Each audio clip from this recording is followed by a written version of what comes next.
to the Drift Masters Championship. We have made it. It is round 6. We are here in Poland at the PGE Narodowy to see who is going to be crowned the champion of Drift Masters this evening. Now, 2 drivers in the paddock that are going to be feeling a little bit nervous, a little bit excited. James Dean, now he managed to clinch joint second with Toruń and Łódź last night in the qualifying. And now Lauri Heinonen. He managed to get 7th in qualifying yesterday, so he needs to make sure that he solidifies those points and his lead going into the top 32 this afternoon. Now, wow, this stadium, we've got to talk about it. Over 50,000 fans are going to be joining us in the house tonight. Can you believe it? Drifting has come so far. Honestly, the energy is electric in here. As you can see behind me, the track is being wet because we have had to make a change. We're expecting a huge thunderstorm, so to keep the conditions consistent over the weekend, we are working with a wet track, which is giving our drivers all kinds of different conditions. So we're going to have a very exciting afternoon. Let's take a look at our calendar right now. We've had 6 stops this season, starting with Spain, then moving on to Ireland, then into Finland, then we went into Latvia, then Hungary, which was a new round for us, and now we find ourselves in the final spot. Lauri managed to grab himself 2 wins, James got himself 1, a 2nd and a 3rd, so podiums all round. But the points are going to come down this evening. This is where it's all going to be decided. But if you didn't catch what happened in Hungary, make sure you check out all that action right now and get yourself up to speed. Check this out. Ladies and gentlemen, welcome to the penultimate round of the 2024 Drift Masters season, and things are heating up here in Hungary as we are at one of the most unique tracks on the calendar.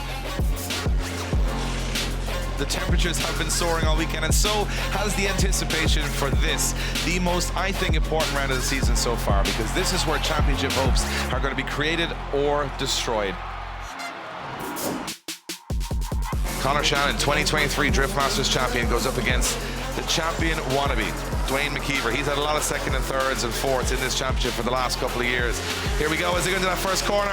Conor Shanahan throws in, and Duane McKeever, oh, close transition from McKeever as he almost takes the back bumper off Conor Shanahan's car as they come through there. McKeever shuts down, has an issue, and I cannot believe what McKeever's car just gave way. Pesur wants to beat Dean. He's sick of losing to him, and he's got the machinery and the bravery to do it, but it'll be knife edge, and it probably slightly out of control. Looks like maybe he has got all the grip. Nice line so far, though, on outside zone 2, as Dean now starts to get himself back into the mix. Into the wall they go, and that was dangerous from Kevin Pesur, but he makes it work. They come through into the outside zone, and Dean planted. Oh, but Dean shuts it down! Dean shuts it down, and Kevin Pesur drives away with it. This track is particularly bad with big chunks of rubber on the track, and unfortunately my front tire picked up a big lump of rubber. Piskolty wants to win it for the Hungarian crowd in attendance. Lauri Heinonen wants to win it for the Finnish fans that have travelled to every single round this year. Through the gears, down through the chicane they come. Look at Piskolty onto the back bumper already. Heinonen throws in that big flamboyant initiation, and it works for him once again. Piskolty deals with it, creeps up the inside. Piskolty knows what Lauri Heinenen's all about. And look at Piskolty onto the front wheel for contact. And Piskolty has to shut it down. Heinonen continues to run. Piskolty gets back into it, but Piskolty made his own mistake. Lauri Heinonen goes through. Well, that leaves us with 1 ball left to go, and it is for top step on the podium. Let's head straight to the final. Heinonen in the lead as the higher qualifier, Kvia in the chase, and here we go. Through the gears, down, no messing around. Big opposite flick from Lauri Heinonen, and Kvia deals with it. And look at Kvia glued to the door of the other S13 as they fire across the circuit. Kvia now waits for the transition. Heinonen gets himself into the wall. So does Kvia. No messing around though. Back out of it again as they go deep. And Kvia goes for an early transition. Up onto the door he goes as Heinonen drags him across the line. That's absolutely insane. Lauri Heinonen has won it. He's won the event. He can't believe it. My goodness, what a night. These are the best of the best, and I don't think anyone can argue that from any side of the world.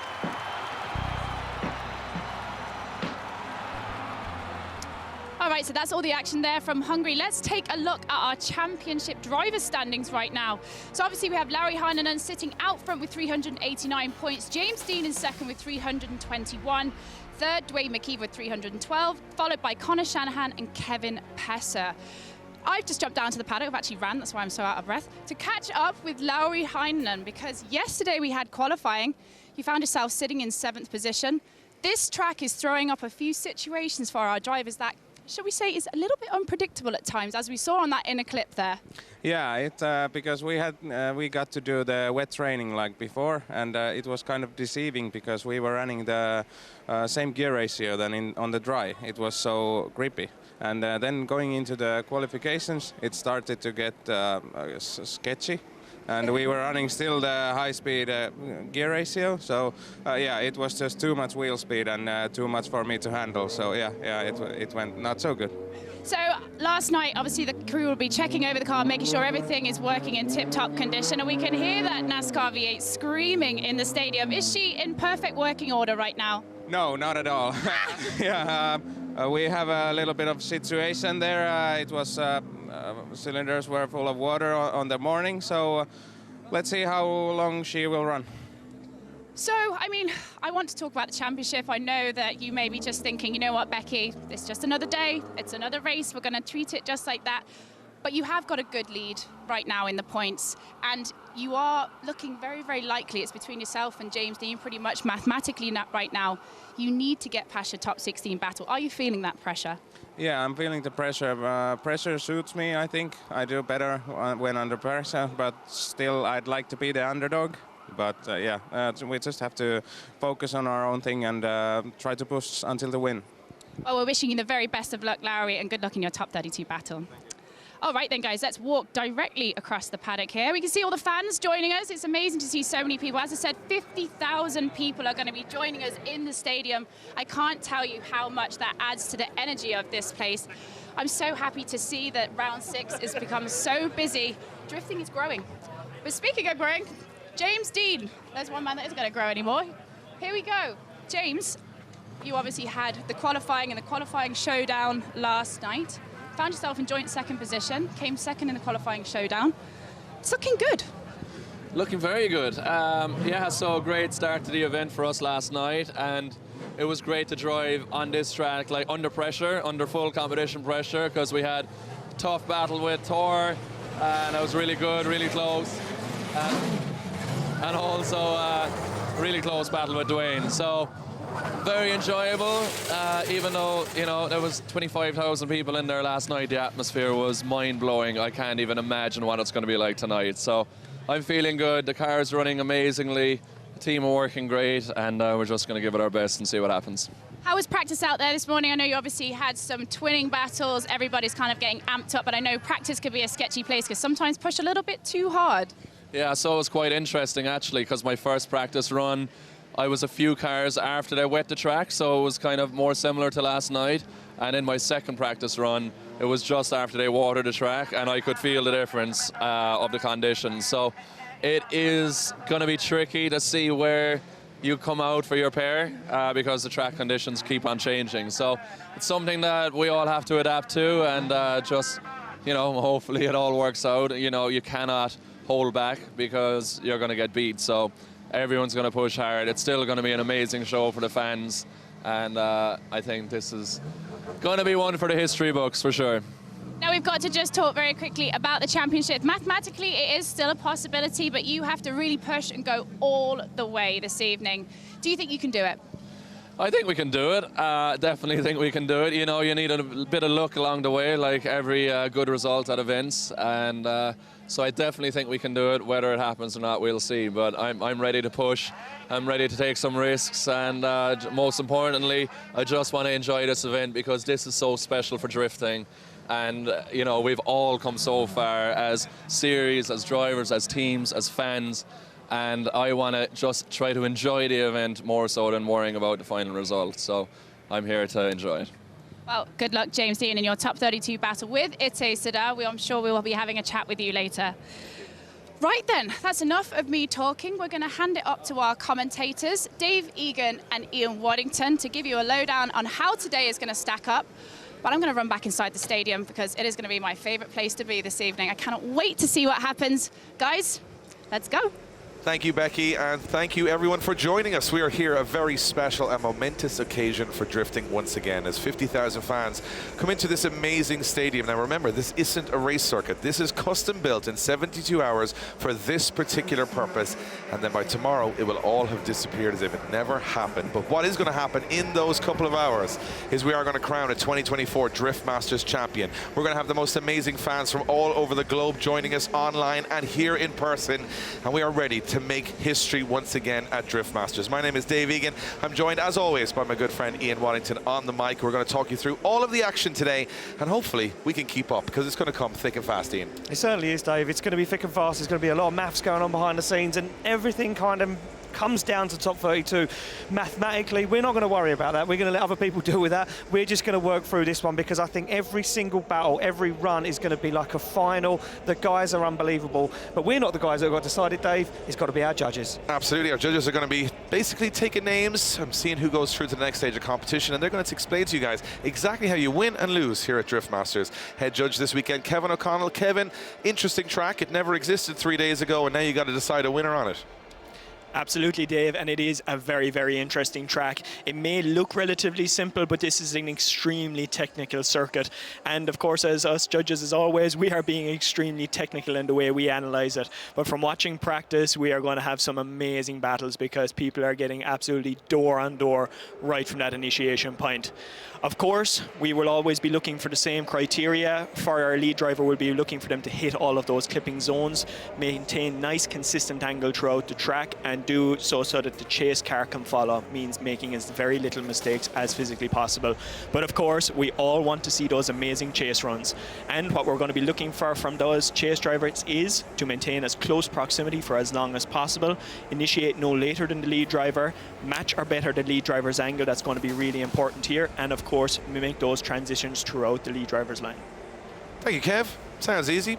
Guarantee it's not, because everybody's going to struggle, because also one of the little twists here this weekend has been the wetting of the surface of the track. Now you might be wondering why. Well, rain and storms expected here. We had to wet the track, and this is the track that those drivers will have to negotiate. It looks like an 8, but it's a little bit more complicated than that. You got to initiate on the wall for your first 2 outer zones. You see them marked by the yellow paint on the wall. So wherever there's yellow paint, they want to be as close as possible to those walls without hitting them. Inside zone, we got a second inside zone here on the wall. That's insane, but everyone loves it. And we got some more wall runs here as you can take it all the way out to those outer zones. And we want to see the car really close to the wall, but not buried in it. Judges will deduct for that. Then it's the only clipping zone not on a wall in the middle of the track as you transition the opposite way to put the left-hand side of the car on the wall for the last corner. Get it up close and personal with those walls, and the chase car trying to get as close as possible without making any major contact. It is a very technical track. The surface conditions are wet every 15 or 20 minutes or so to stay wet for this. This is obviously keep the smoke down in the arena because the fire alarm systems will be set off, and the roof needs to be closed because the weather is very unpredictable, blustery, and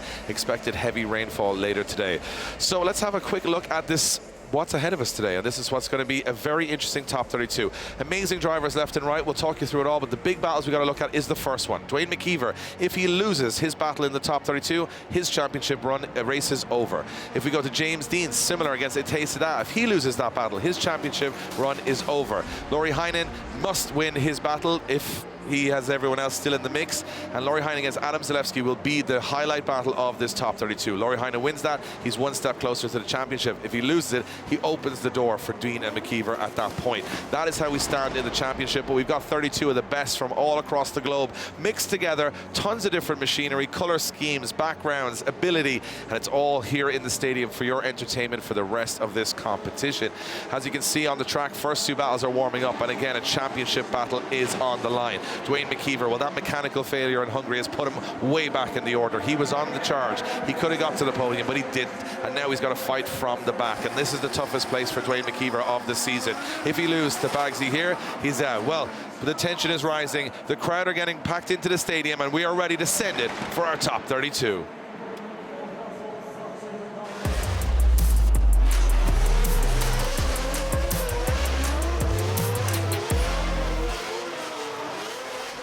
We begin as the story continues with the championship on the line. Duane McKeever, #1 qualifier last night, wins the showdown. However, he goes up against Steve Bagsy Biagioni, who is an expert at these tight technical wall run circuits. Bagsy's scraping into qualifying at 32, but don't make that any sort of a prediction of what's going to happen here, because Bagsy, one of the best chase drivers in the world. This is a huge battle for McKeever. He's got a massively experienced opponent beside him, and this is how we're going to kick off the final round of the year. McKeever representing Ireland, Bagsy representing the UK. Two different cars, different power plants, but two single mindsets win this battle and progress to the biggest top 16 of the year. For McKeever, it's all on the line for the championship. For Bagsy, redemption after a season that didn't go the way he wanted to. Laser focus from both drivers. Drift Masters finale here in Poland is ready to go, and Marcin, our starline marshal, gives the thumbs up to the drivers, and this is it, the big one. Top 32, McKeever versus Bagsy. And here we go, no messing around, straight off the line and through the gears, and McKeever already starts to pour on Bagsy as they fire through. Bagsy now takes that inside line, nice initiation. Bagsy jumps straight up onto the door. That top place qualifying run from McKeever will be easy to chase around this circuit. Bagsy gets the transition time nicely as McKeever now dives into this long outside zone. He opens the door for Bagsy. Bagsy creeps up into the door, a little waver from McKeever there. Looks like he was going to hit the wall, but he avoided that contact. Bagsy sticks with him right through the centre of the circuit. Time to transition well now as Bagsy takes another bite, another dive onto the side. McKeever into the wall, Bagsy into the wall. Both guys taking panels off the car as they come across the line. Oh, well, we expected a hot and heavy run. That's what we got. And you know what? There's some errors from both drivers across the run. We'll be able to break it down in the replay. A couple of hits where you can see the panels on the back of the car shredded. I don't think we're going to see any back panels on any cars by the end of tonight, that's for sure.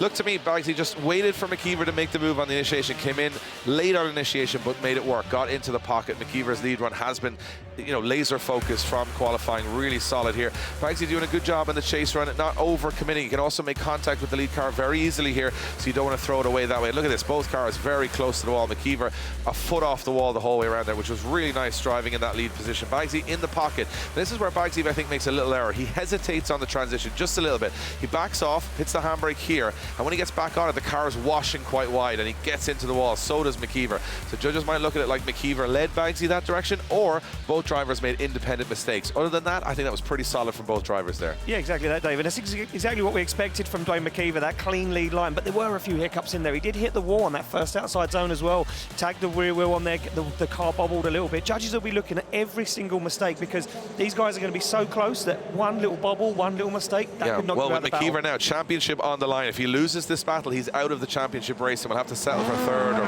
fourth or whatever it may be in the championship. So he's got to beat Bagsy here, and Bagsy's put in a phenomenal chase run. The spotters will be on the radio saying, Duane, this is the time to go for it. You've got to go close, and he is going close. Big angle from McKeever in the chase position here, but Bagsy looks like he's got a little shallow angle, but a little bit more pace. McKeever's going to have to start making a move, and he does a phenomenal transition up onto the back bumper and gets into the pocket. Bagsy in that lead position doing nothing wrong at the moment. Look how, oh, but there's a mistake. Bagsy hits the wall a little too heavy, but gets away with it. McKeever backs off, but now jumps back up into the pocket. Just pieces of tail light flying all over the track as they run over their own debris, and McKeever just not quite having the proximity at the end, but Bagsy making a big error towards the end of the run. So that one's going to be close. That's got a very close battle there, David. I'd like to see a replay of that. There was, you know, Bagsy was absolutely clinical on some of those wall runs. He was right in the pocket. We know these GT86 chassis are short. They're hard to get onto the wall. Bagsy did a phenomenal job there of putting the car on the wall without making contact with the rear wheel. It was a nice lead line from Bagsy. There was that mistake, though, on that outside zone. Let's take a look back at the replay. Big handbrake drove for Bagsy, but he gets into the outside zone nice and early. McKeever takes that opportunity to dive onto the door, and the lead line from Bagsy was phenomenal.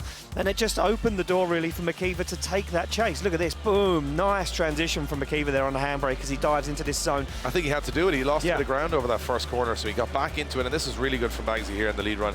Right out in a very short wheelbase car to the wall, but he hits it just at the end heavy here, and this is a mistake. Look, he doesn't really affect the car massively. I think all that debris was from the signage rather than the car itself. But McKeever loses a bit of ground at that point. You can see Bagsy still shredding off the pieces of the sign, and McKeever gets back. This for me was another mistake from Bagsy as he comes through the last corner here. It looks like he's just almost going to go in the wall. It's to back off the angle a little bit, but this is super close. Very close battle between these two guys. McKeever's championship hopes are on the line. Let's see which way it goes.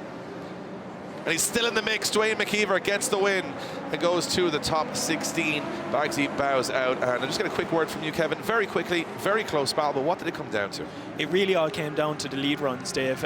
Both having mistakes on that lead run, making it a little bit difficult for the chase driver to chase. But overall, if you look at it, Duane had 1 wall hit and Bagsy had 3 wall hits overall. So just Duane having a slightly better lead run overall, taking it. Yeah, not much in it, but Duane McKeever just about doing enough to stay in the conversation as they head back to the pits. We move it on to our next. The Irish fans are happy. Yeah. One of their boys is into the top 16. Look at that. Bit of relief as well. I think they knew Bagsy pushed Duane McKeever very close to the edge there. And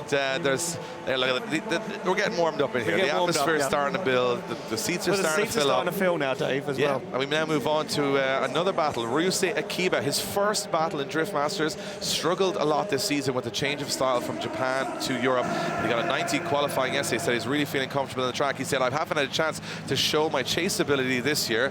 And now Juha Rintanen, one of the biggest names in the game in Europe, is his first opponent in Drift Masters battle. So not an easy one. Juha looked very, very solid all season. Maybe by his standards, outside the top 10, not where he wants to be. But he's going to have to go through Ryusei here to make sure he gets that top 10 finish at the end of the season. And this is going to be an interesting one. We've never seen these two guys do battle before. So we are as clueless as you guys as what's about to happen for the next couple of minutes. Going to be going through the gears down now through that start line as they come through. No chicane for this round because they have to cross back over. And it was a late initiation from Juha Rintanen. But look at the angle from Ryusei Akiba as he puts the back bumper to the wall. Nice lead line so far from Akiba.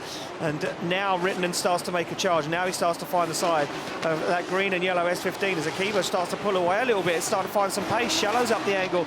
Nice line through the outside zone as he comes through the centre of the circuit. And Akiba doing an incredible job in the lead here at the moment as he now creates a really nice arc. Hardly any braking as he gets into the outside zone. Gets there a little late, but nothing really from Rintanen at the moment. No fight, no push onto the door that we'd expect. Well, I didn't expect it. I'm always talking at length about Juha Rintanen being the fastest man on the track, but in the when you have the wet surface, things kind of change up a little bit, right? Because all that horse equals the playing. Yeah, because that horsepower advantage doesn't really matter. Hey, you want to know some inside information? I'd love to, Ian. You love it, Dave. I've been down in the paddock hanging around with the guys, as I like to. A lot of these guys turning the boost down on their car, detuning the engines so that they're not over spinning the tyres so they get more grip. How about that? Well, there you go. That's it. So if they've been running like 1,000 horsepower all year, they're now saying they're going down to like 700-800. Yeah, because they don't need it because it's not getting them any more momentum. And it looked to me like the balance, from both drivers was pretty good. I just didn't see any major dives from Juha Rintanen there. He was in the conversation, no major errors in the lead or the chase. But that proximity we saw between McKeever and Bagsy just not there on that particular battle. Kind of wanted to see Rintanen, put the tyre on the door, the exclamation mark as we like to call it, across the line, the finish line, but it didn't happen. Yeah, well now we get to turn him around. Ryusei Akiba, well, we've never seen him chase in Drift Masters, and he's been known all over Japan for his wild style. So let's see if that could be a help or a hindrance here against Juha Rintanen as they go through the gears and into the first corner. Well, he goes to take a big dump out the side of Rittanen's car and almost puts himself into the wall and Rintanen, but they both survived that first long outside zone. Now they come through a little knockdown of the cone for Akiba. He's a little bit greedy on that inside zone. Now makes a dive onto the door, but the proximity's there for Ryusei Akiba as he now follows Rintanen through this long outside zone. He's buried onto the door of Juha Rintanen. As Rintanen looks for this outside zone, we wait for the transition back, and it's nice from Akiba. That was absolutely beautiful from Ryusei Akiba. Oh, a little nudge onto the side of Juha Rintanen just to let him know he's still in the fight and he's still in it as they come across the line. Oh, I'll be honest, there's a lot to talk about there because I don't think some of those hits on Juha Rintanen definitely a mistake from Ryusei Akiba getting too close. Yeah. But then he did have the proximity where Juha Rintanen didn't hit anything but didn't get close. So I don't know what way the judges will look at that. Yes, you have all the look at that initiation from Ryusei Akiba. Beautiful. He does touch him though, Dave. Him, and he kind of has to correct a little bit on it. So he has the moments of brilliance, but they do come at the expense of some mistakes. I tell you what though, I think the judges are going to look at breaking into that first outside zone. They're going to look at where the position of Rintanen was. I think this isn't going to be as clear cut as we think. No, I think if you look at the two runs, Rintanen far more consistent across the two runs. Yeah. There's no question. Ryusei, from my perspective here, moments of genius, and then he follows them up with a mistake. I think this is going to be a learning tool for us because it's going to be. Will the judges reward the aggression or the aggressiveness, or having the proximity, or staying smooth and consistent? Will they reward a driver for taking those little bites out the side of the car, or taking the risk? Or taking the risk. I think that's what it's going to come down to. Yeah, so I think and we're going to learn real quick here how we're going to know which way is is rewarded and which way isn't rewarded. I'm going to love to have a little chat with Kevin at the end of this one, because this is great, because we get to learn as we go through the competition. Is that wild style, that on the door, bumping and grinding, going to do the work, or is it about that smooth consistency in the lead and the chase? And as Juha, Rintanen and Ryusei Akiba await the result, let's see which way this one goes. And Juha Rintanen gets the win. Juha Rintanen goes through to the top 16. A valiant effort from Ryusei Akiba, who finally got to put a little bit of a show on in the chase position. Kevin, quick one from you. Just, we were talking about it. You can be aggressive, but you can also be overly aggressive, right? Absolutely, Dave, and for that battle it really all comes down to mistakes. Juha being his usual clinical self, and unfortunately Ryusei just pushing a little bit too hard, especially on that chase run. You guys might not have spotted it at home, but there was actually contact on the initiation that we saw there affecting Juha's line, and also there was contact at the very end as well. So even though he was very close, those are deductions as well, and overall then Juha, as I said, being the cleaner of the two drivers and taking away the win because of it. Thanks, Kev. So you want to be close, but not too close that you're affecting the lead car and making contact. So I guess pushing the door in, flexing the panels is what they want to see, but they don't want to see you affecting the lead car. Yeah, so here's two absolute lunatics now. They're going to affect each other's lead car. This is what I've been looking forward to. So we have got two of the wildest drivers on the grid. Marko Zakouril from the Czech Republic, he was in the pits pumping himself up on his own earlier on. He was that wild. And then you've got this guy, Teemu Peltola, up on the roof of the car every time he gets a win or a loss. Diesel-powered 5.5 bar of boost in that Mercedes wagon, chasing down one of the, I think, the fastest cars on the grid, that BMW M2 of Zakouril. But when it goes, because it has issues every now and again. Both of these guys have had a season full of issues, but let's see if there's any issues when they go head-to-head here in Poland. And look at this from Peltola, straight line initiation, waits for Zakouril to get it done. Now they both get into the outside zone. Really nice from Zakouril in the lead at the moment. Wait for that transition through that inner zone. It's good from both of them now. Peltola starts to make a little dive, but he's lost some ground from Zakouril. We know Zakouril's fast, but the torque from that diesel engine is now forcing Teemu Peltola onto the door, and there's a small wobble there from Marko Zakouril as they fire through. They look for the second to last outside zone. The wobble once again from Zakouril is not clean, and look at the line from Peltola in the chase. It's absolutely beautiful. Do you know what? There was a lot of errors, front and rear there, because I'll tell you what, there was moments where I thought both were going to spin and they got away with it. So I expect a wild style. We got a wild style. Yeah, we got a wild style. Teemu Peltola said to me that yes, it's massively horsepower, but he said the benefit that he has over everyone else on this track is the amount of torque that the diesel engine produces. He said, I can drive this thing around here all day. You can probably drift this track on idle. And I can go so fast. He said, the problem I have is chasing some of these guys, I push the throttle and the car just drives across the circuit. Well, this is, I mean, up till now, Peltola is not making a huge, jump up onto Zakouril, but here he starts to really wind it in. You can see the laser focus as he plays with the left foot braking there. He's looking at on the brake, not the clutch. And then as he transitions through, he's pretty close. However, Zakouril makes errors. He hits the wall, he backs off, there's a couple of errors in the lead. I think this one's very much in the balance. I think there was definite mistakes on both sides. I think if one of these drivers come out here and demand a really good lead or chase, they're going to take the battle. I mean, for me, Peltola's chase, the line was so good. It was good, but we didn't have the proximity. No. But Zakouril now will know that. If he goes for see that on the written battle. Fair point. I don't know if Zakouril can see where he's going. There's that much black smoke getting pushed back towards him. Here we go, second run of this one. Peltola in the lead, Zakouril diving in, tentative from Zakouril, doesn't want to give away too much at the start, and now he gets up onto the door. Peltola's line really nice in the lead run there as he takes it to the edge of the circuit, transitioning back, that big Mercedes swinging from side to side. Zakouril makes a very big dive, darts up onto the door, exactly what the judges want to see, and no contact from either drivers at the moment. This is clean, this is good drifting right now as they come through the center section, a little wide from Peltola, but he makes it work. Zakouril gets through, but it's very shallow, and Zakouril late, and you can see it, mistimed it, spun himself out. That is a big moment, and I wonder, has Teemu Peltola taken it? We'll have a look back at the replay to see if anything else happened in the braking area of that zone. But it looked to me like Zakouril sort of darted in on shallow angle, and then all of a sudden had to dial it all out. Yeah, and Teemu Peltola will know nothing about that. That was a big mistake. I'm interested to see the replay from the drone, and that's what we're going to get. Look at this as they come through. Peltola's lead line was so clean. Watch this, though, as he transitions back.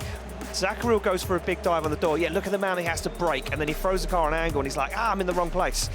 And it's already too late at that point, Dave. I think he went in to try and, he was on the attack, but he right about here, he realizes I'm on very shallow angle. So if you, the lead driver, I mean, it's physics, he's on big angle, you're on shallow angle, you're going faster. So I think he expected Peltola to be gone a little quicker than he was, and then as he comes in, he realizes, I'm going to hit him here, so I've got to back off. So he's either hitting him or hitting the wall or spinning out, and that's, I think, what happened. Now, judges can look at it one way or the other. Look at all the bits and pieces of car. I mean, there's going to be some yard sale at the end of this event. There's a lot of pieces of car everywhere.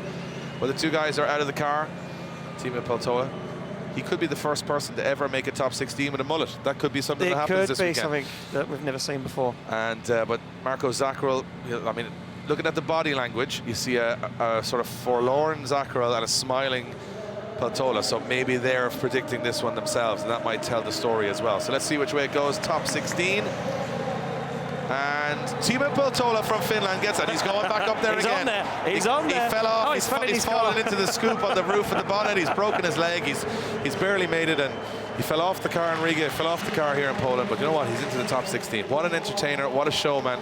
And I don't think we've ever seen a diesel car in the top 16 of a stadium event in Drift Masters. We'll get a replay of this. He forgot there was an event there. Whoa. He fell into it, and he won't mind. He's very happy. He's a very happy man. I'll tell you what. Teemu Peltola, he's just a big bag of emotion with a very small, like, cap on the bottle. It just flies off. It just flies off. It's like a bottle of fizzy drink, and you're just dropping Mentos into it. Just boom. There goes Teemu Peltola. We're happy to see him in the top 16. Commiserations to Marco Zakouril. Kevin, a simple one there. Just Zakouril coming in too hot and spinning out. Absolutely, Dave. It was a relatively simple call when we had a look back over the replay. It looks like Marco just came in a little bit too hot. Teemu seemed to be fulfilling his lead driver goals. He had one smooth deceleration into that deceleration zone coming into outer zone 6. So from our point of view, it was 100% Marco Zakouril at fault for that. Well, there you go. An easy call. An easy call. And the tractor I'm sure they'll all be super easy for the whole rest of the night. Those judges, they'll be under no pressure whatsoever. Oh, yeah. Now, here it is. I mean, there's a lot of people in the crowd that are more impressed with this particular vehicle. The most expensive vehicle on the circuit this weekend is the Fendt tractor. Almost 400,000 euro. The guy's getting passenger rides now. He's doing. Anyone, if you want to go for a passenger ride on the Fendt tractor, it's a much less exhilarating experience. Yeah. Much smoother, but it's longer. You get to be out there for a good while. You get to see all that. You can see our staff trying to re-energize, get them. It's going to be a long night. It's going to be a long night. There's going to be a lot of tears of emotion by the end, whether they're happy or sad. We're about to see this guy shocked, cannot believe it. There's a diesel car and a tractor on the track. He is a farming background man. He's having the time of his life out there, having a great time. And I tell you one thing: we are not even getting warmed up yet. We have another big battle lining up, and this one is. I mean, whoever thought we'd say this? 10 years of an anniversary of Drift Masters, and now we're saying Hungary versus Canada. That's what we're seeing here in Drift Masters. You'll notice this year, not the Drift Masters European Championship, and this is why, just Drift Masters, because there is New Zealanders, Americans, Canadians, from all over the world. We see drivers making the journey, and there is one, Josiah Fallaise from Canada. He shipped his Corvette, the only naturally aspirated car on the grid, almost 1,000 horsepower naturally aspirated, V8 with nitrous. And he said he's coming this year just to learn the ropes, just to get up to speed. He said he wants to finish strong. He hasn't had the perfect season. Blew an engine in the first round, had moments of brilliance. Kevin Piskolty, well, he almost had the heroic return to Hungary from the place he watched drifting for the first time to 4 years later being in the top 4. What a journey it's been for Kevin Piskolty. And two of these guys will want a strong finish to the year, especially with all these people watching, and all you lovely people watching at home. Exactly that, Dave. And Kevin Piskolty has been on a flyer all weekend. Judges and rest of the drivers, a lot of the spotters saying Kevin Piskolty is probably one of the best chase drivers out there this weekend because he's flying.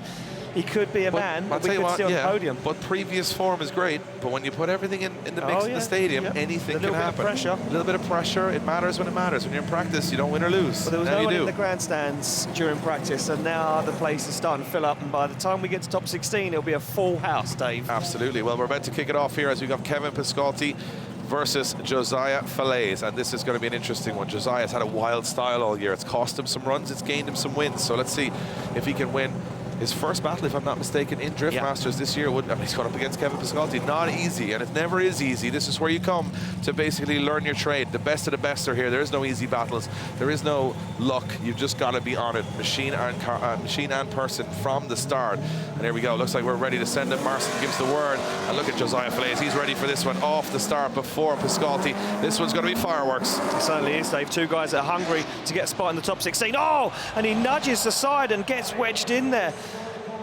as Josiah Fallaise takes a big bite outside of Kevin Piskolty's car. and almost puts them both into the wall. Yeah, you can see Josiah straight away. I think he knows that's his fault. He's gone in too aggressive. He knows how good Piskolty is. You can't give him an inch. And he went in very late and very direct, I guess. He picked up a lot of pace on the handbrake. Now, here's the problem. If that car is not capable to run, which I would imagine Josiah's is in the situation, he's going to be in a situation where he cannot complete the second run. And it looks to me like there's some bumper bar damage definitely on the front. But watch this, he dives in very late. Yeah, actually wheel comes off the ground, I think. He goes up into Kevin Piskolty. I'm not mistaken, that front right wheel lifts off the ground. Lifts off the ground, yeah. Goes in, hits Piskolty, and then, yeah, boom. So he's got rear end damage, which I think most of these guys can survive. Piskolty's bumper and lights are gone. He's pretty deep in there as well, to be fair to Piskolty. Could DB the tire or puncture a tire there with the bumper bar. And I think that's the issue now. I think the bumper bar is actually binding on the wheel. That guy's in shock. Yeah, he's like, oh no. Yeah. There we go. We won't repeat what he said. Yeah, he said, God, good damn. Oh no. Oh man. Oh man. Fiddlesticks. Fiddlesticks. Yeah. Gosh, what a crash. Yeah, so it looks to me like, and that is the media, painting the media guy for Josiah there coming in to say, unlucky buddy. It looks to me like we got damage here that's going to stop that car steering. Look at the front bumper bar on the car. So, we've got a whole fan on the ground. I think that's going to be Josiah Fallaise out of competition. I'm not sure what's happening here, Dave, because we've got from my perspective. so we have got oil down on the circuit. So I'm just taking a cheeky little look out the window, and there we go. We can see it, our track staff. So is that an oil cooler on the front of Josiah's car? I think that would have been a power steering cooler that's been damaged, and we can't move the car off the circuit. By letting him drive it, we're going to have to lift it, because obviously we've had to man-make a wet circuit, and there we go, yeah. So if we move that car, it's going to put more of that everywhere else in the circuit, so we've got to leave it where it is. But there's no way Josiah Fallaise can continue with that hanging off the car, and he's not allowed to repair the car. And the back wheel's bent. Look, the back suspension's gone on the car too. So that is Josiah Fallaise out of competition as far as I can see. And that would come down to our judges ascertaining fault towards Josiah Fallaise, and I assume that's what they're going to do. So this would be the end of Josiah's weekend, I think.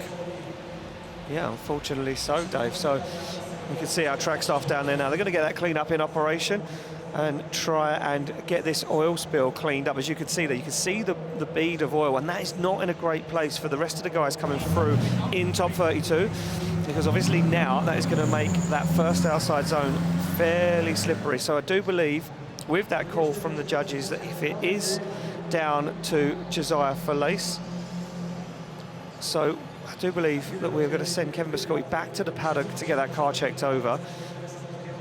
So we are going to... So we're going to go down trackside. Becky is down with Josiah Fallaise. It looks like he's out of competition, Becky. That car is not able to compete anymore. He went for it. He threw everything at it, and it just didn't go right. Yes, Dave. Josiah, obviously our first question when anything like this happens on track. Are you okay? Yeah, everything's fine. We saw that obviously after the initiation coming into the first outer zone, did you just mistime it and that was what happened, or can you tell us in your own words? Yeah, the straight line approach is basically like follow the pace and then dive in and handbrake, and it may have been a missed time. I haven't seen really what happened, but yeah, that's pretty much what happened. So. Yeah, I mean, this season's been quite up and down for you, but can you give us kind of a review of what it's been like to be a Drift Masters driver this season? Yeah, Drift Masters has been great. The people, everything around it, it's amazing. The first season's kind of like cutting your teeth anyways, so it's too bad. I really look forward to battling Kevin, so we'll see what the judges say, but that's my verdict. Any plans to join us next year? Yeah, we have plans. We haven't solidified anything yet, but we do have plans. Okay, Josiah, sorry about that, and we'll see you very soon. Guys, back to you. Thanks, Becky. And Josiah, well, you can obviously tell he's dejected. He's not happy. I mean, that's not how you want to end your season with a misstep like that. And as far as I can tell, and I think we're going to have to make it official, this will be Josiah Fallaise out of competition and Kevin Piskolty going through to the top 16 for two reasons. Number one, Piskolty able to get back to the start line and run. If he wasn't, he would be given a competition timeout. But he's not sure he's about saying it's not too sure, but all he would have to do is initiate into the first corner anyway. It hasn't been an easy weekend even for Kevin Piskolty. No, it hasn't. The first practice session of the weekend, the gearbox failed. Oh. And they had transmission problems once again. And he said to me in the paddock, he said, we've had the gearbox out twice already, trying to fix it, just trying to make it into the show.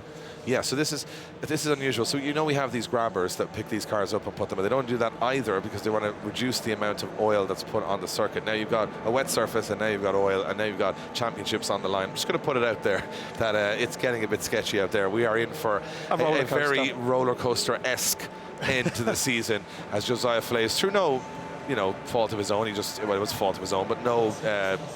I would say committed fault. He didn't want to do this. I think this comes back to what we've been talking about all day yesterday, and most of the guys talk about it behind the scenes, that you can't drive at 10%. No, you can't drive at 50%. You have to go in. People wonder why these guys make mistakes, and they assume straight away, oh, they must be not very good. The level of knife edge you have to drive to even turn up here. Yeah. There's no point in coming here just because you can drift. No. Because you can drift well, because you can drift great, nobody cares. It's all about being exceptional.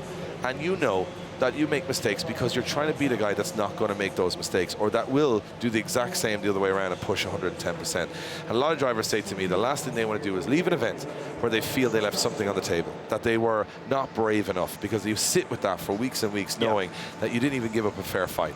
So a lot of drivers will say, hey, I don't mind, being knocked out, going in the wall, crashing, whatever, as long as I gave it my all, as opposed to being in a situation where we can't see them at their full potential. So, Josiah Fallaise will leave the circuit, and you can see Marcin is now looking at the back end of the car saying, I'll get the old toolbox out here. Hey, I went down and I tell you what, his toolbox has gotten bigger as the year went on, that's for sure. I went down on the start line, right, and I spent some time with Marcin. He allowed me to go down there and do some filming for the behind the scenes of Drift Masters. And I said to him, buddy, you've got a bigger toolbox than some of the guys in the paddock. And he laughed and he said, yeah, I've got this new pack out. He said, I've got all these new fancy hand tools. There you go. And there you have it. Look, Duane McKeever, Juha Rintanen, big battle already for the top 16 at McKeever's not having an easy day at the office for sure. Teemu Peltola goes through. I would assume he's going to be joined here by Kevin Piskolty once Kevin Piskolty just initiates into that first corner, and we'll move it along the bracket. We now have oil on the surface, which means that we're going to have inspections on that as well. Can be good that it's on a wet surface and can be bad that it's on a wet surface. It makes it worse. I'm trying to be positive. I know you are. I know. I feel you. I'm trying to be positive. Not physically, but I feel what you're saying. Yeah. And I know what you're saying. You're trying to be positive, but it is going to make it a little harder for the drivers. They'll all be told now in the paddock there is oil down there. It will take a while for it to go. We do have a sweeper on circuit at the moment. I can take a look out of my window. You can see it through the battle tree.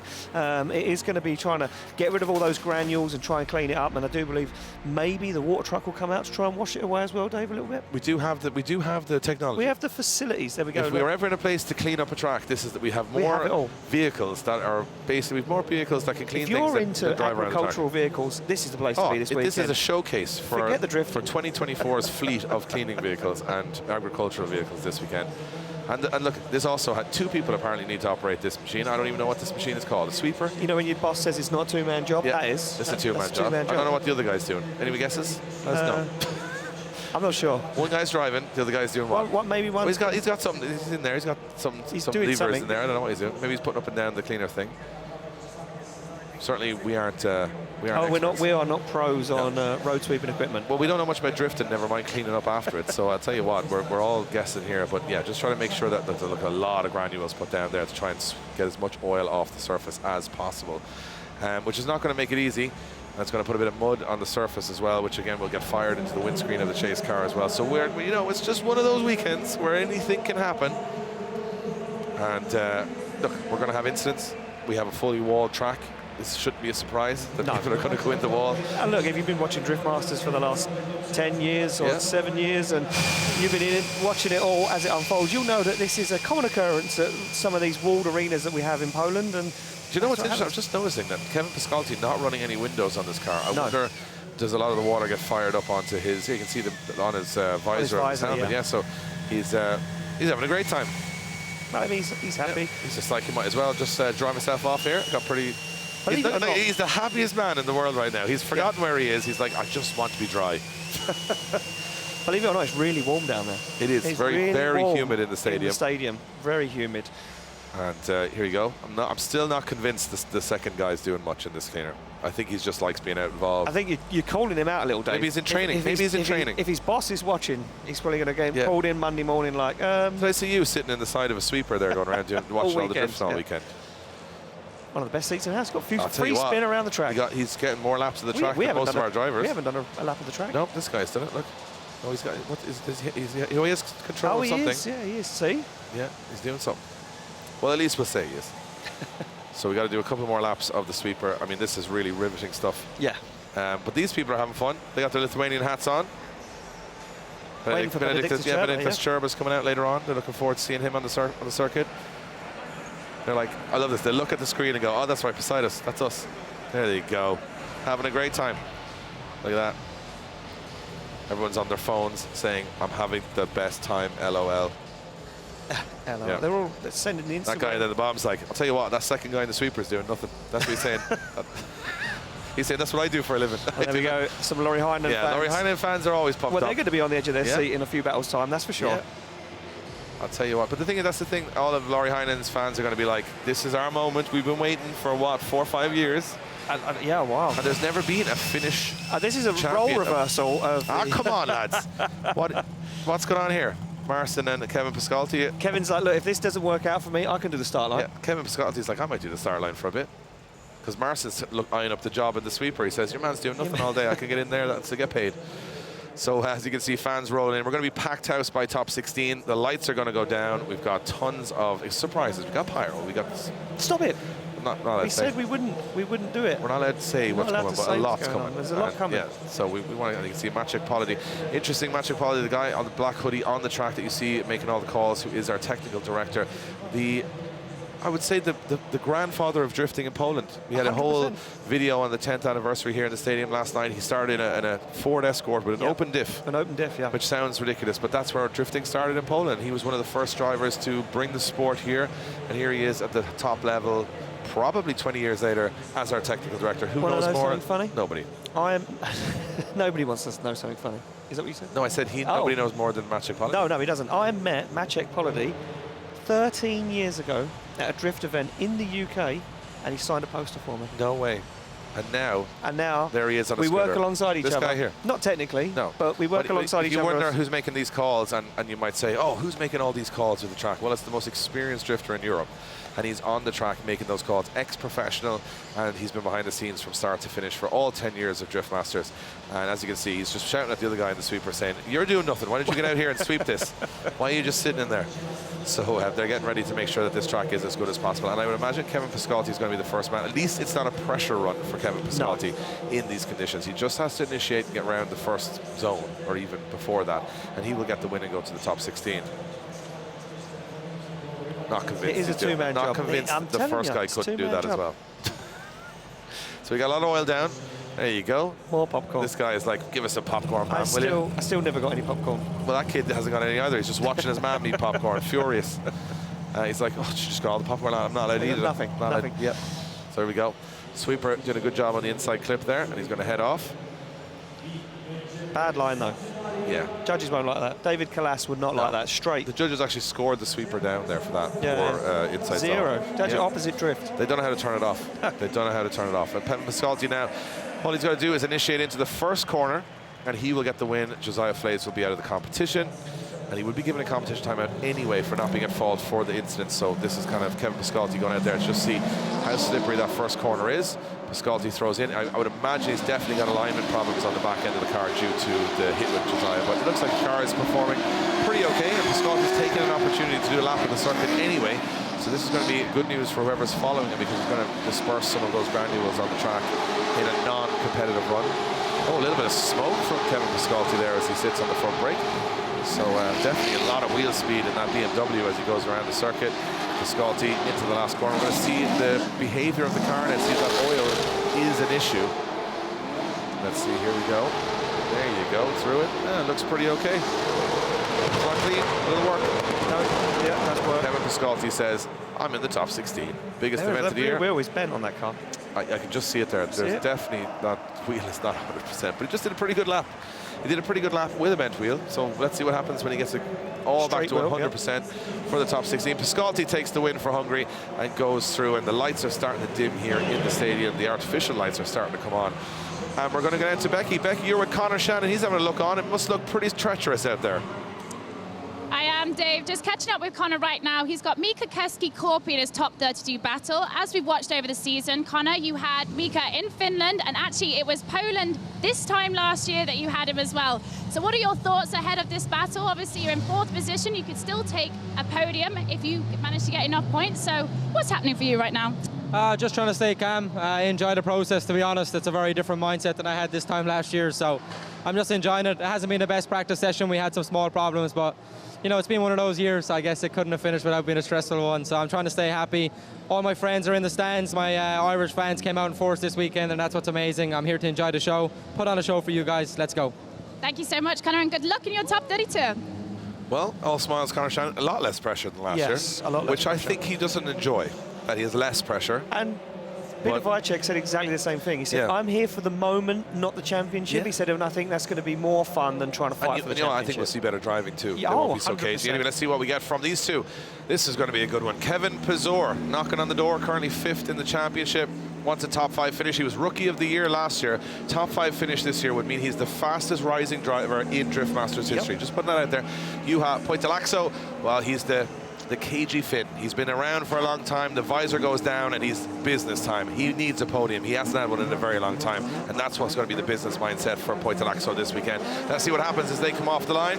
Estonia versus Finland here in Poland. Pesur is going to lead him in. So here's two good friends behind the scenes, but sworn enemies on the circuit. What can we get? They fire in. Nice line from Kevin Pesur as he puts a back bumper of that F22 BMW right into the pocket, right into the group. But look at Juha Pöytälaakso right with him. Every transition, every move. Pöytälaakso follows him round as the Estonian leads him into this long outside zone. The Finnish driver now jumps up onto the front wheel. A little wobble and waver from both guys as Kevin Pesur now looks for the outside zone. That little touch and go, gets into it, now creates that nice arc across the circuit. And Juha Pöytälaakso deals with it, now starts to apply more pressure as they get into the second to last outside zone. The final one coming up. Oh, and they're wheel to wheel across the line. I gotta say, that's the best chase run I've seen on this circuit this weekend. Unbelievable. I want you to have a look at the replay of the initiation from Juha Pöytälaakso. I thought that was going to be in the wall, in the bin. Never, he pulled it off. That was phenomenal. I don't know, Ian, you were having a little look at Pesur at the time. Yeah. Watch the chase run here. It's a little early here, but he gets in so early and so wide. He's mimicking the lead driver's line to the wall while also being on the door. Perfection. Unbelievable. Yeah, incredible. A good job by both guys. The transitions were beautiful as well. Well, look how close Pöytälaakso is there onto that rear bumper, and he just took every opportunity on those transitions, Dave. He made the dive, slotted down the inside, got onto that front wheel and was just there the whole way around, and that's beautiful work from both drivers. I'm very impressed with the chase run. And of course, you need a good lead run. You need a good chase lead, run. yeah. But I think, you know, Juha Pöytälaakso, I've seen him be a little conservative every now and again. You know, he doesn't always throw the kitchen sink at it. Definitely did there. This is going to mean Kevin Pesur is going to have to turn this up to 11 right now. He's going to have to risk something because his spotter's got to say, Pöytälaakso was perfection. You've got to be more than perfection. Oh, and he's left a gap on initiation. This is not good for Kevin Pesur at the moment. He's having to shortcut that outside zone now as we see Pöytälaakso make his way through these inner zones, and Kevin Pesur now starts to claw back some lost ground. Oh, and a dangerous transition, bumper to bumper for Kevin Pesur as Pöytälaakso puts the back bumper in the wall in that long outside zone. And once again, Kevin Pesur on the inside, shallows up the angle, now looks for the side of that E92 BMW as they flick back to the second to last outside zone. Pöytälaakso puts the back bumper and a tailgate up the wall, keeps it clean though, as now gets himself across the line. I thought for a moment there Kevin Pesur was going to overtake Pöytälaakso at the finish line. I held my breath. Yeah, I mean, from where I'm looking at from the outside, and I mean, we're not judges, we don't know what we're talking about, but I'm going to give you my opinion because that's all you got to do. That's all we got to do. I think Juha Pöytälaakso has an amazing chase run. He's got an advantage from that run, and I think Pesur left way too much on the table on the initiation. He left him like Juha was gone. Now Pesur does a great transition here, really good stuff from here, but he's had to do it because he's lost all that proximity, and I think he's realized halfway through this course that Juha's got way more pace. So therefore you'll see Kevin on lower angle, diving very, very erratically because he has to try and keep proximity rather than being comfortable in proximity. Now, Juha tags the wall a little heavy there, and then in the transition here, watch, Juha goes very deep here. That's the only mistake Pöytälaakso makes on the two runs is here. He goes way too deep and has to kind of bounce off the wall with the rear wheel. So one big mistake, I think, over the two runs for Juha, but I think in terms of the chase run, you can see, look, Kevin's way on the inside here, not where he needs to be now. You could say that bump with the wall might have affected that, but I think over the two runs, to me, lead runs were pretty good.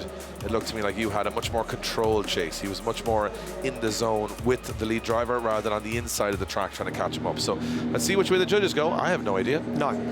So we're too busy nonsense talking. Let's see what the actual people who make a difference say. And it is Juha Pöytälaakso going through to the top 16. Juha Pöytälaakso gets the win and goes through. Kevin, quickly to you. We're just saying, you know, obviously you guys are discussing different criteria, but we're watching it from a layman's perspective. But for me, it looked like Juha just was way more in control through the chase run and close through the whole thing, and Kevin was just making these big darts in and out. Absolutely, Dave. Realistically, lead runs were very comparable, minor mistakes by both drivers, but it really all came down to the chase runs, and you could absolutely see it. Juha was so controlled, amazing proximity, and also matching angle the whole way throughout, making very, very few mistakes. But when you switch it around to Kevin then, fortunately he was having to make those dives that you alluded to, Dave. He was cutting the line and sacrificing the angle as well. So while he did have proximity, it definitely wasn't as clean as Juha's, and overall then Juha gets the win. Well, there you go, and we are back to re-moistening moist track for a go. So we're going to get on trackside. Becky is with Juha Pöytälaakso. Becky, he was phenomenal in that top 32 battle. He must be over the moon. Congratulations, Juha, on your top 32 battle win there. That chase run was incredible. Can you give us an update on the track conditions that allowed you to stay in such brilliant proximity? Yeah, really nice driving. I so happy. I'm so happy. Well, there you go. Congratulations, Juha. You're into the top 16. Thank you. There you go, guys. A man of many words, Juha Pöytälaakso, but he's got a smile on his face, and the stone-cold Finnish driver doesn't normally smile very often, so he must be happy, Becky. And he said, I drive happy and I am happy, and well, I mean, if he stays happy, he'll find himself happily in the final four if he continues that form, because it was incredible. So we're waiting for the track to leave the circuit while we get two more contenders on, and it will be a big one for Conor Shanahan. He's going up against Mika Keski-Korpi, the Finnish driver. Shanahan, look, he's not in the championship fight, currently sits mathematically out of the championship fight in 4th position, but he said, look, if everything goes my way this weekend, I could end up on one of the steps on that championship podium. Now, will it be the third one? Who knows? As things stand at the moment, McKeever's still in the fight for the third step on the championship podium, but Conor Shanahan said, well, I might meet him in the final four, so that could upset a lot of things as well. But before Shanahan gets even close to that final four battle with McKeever, if they both make it that far, he has to go for a very on-form Mika Keski-Korpi. Now, Keski-Korpi built a brand new chassis for 2024, this BMW F22.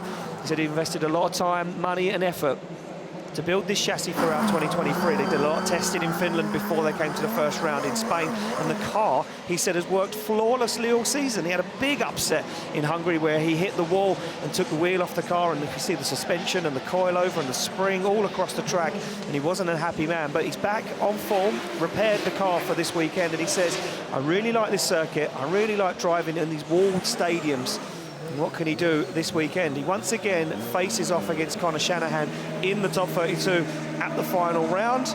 And Shanahan pulls to the line, ready to do business. And look at this, Keski-Korpi already knows Shanahan's got the pace, so gives him a little bit of room, waits. He can pull away a lot earlier than Shanahan as soon as we get that start line. And here we go, Ireland versus Finland. As our start line marshal Marcin gives him a little fist bump, takes a look around the cars, and these two guys get ready for battle.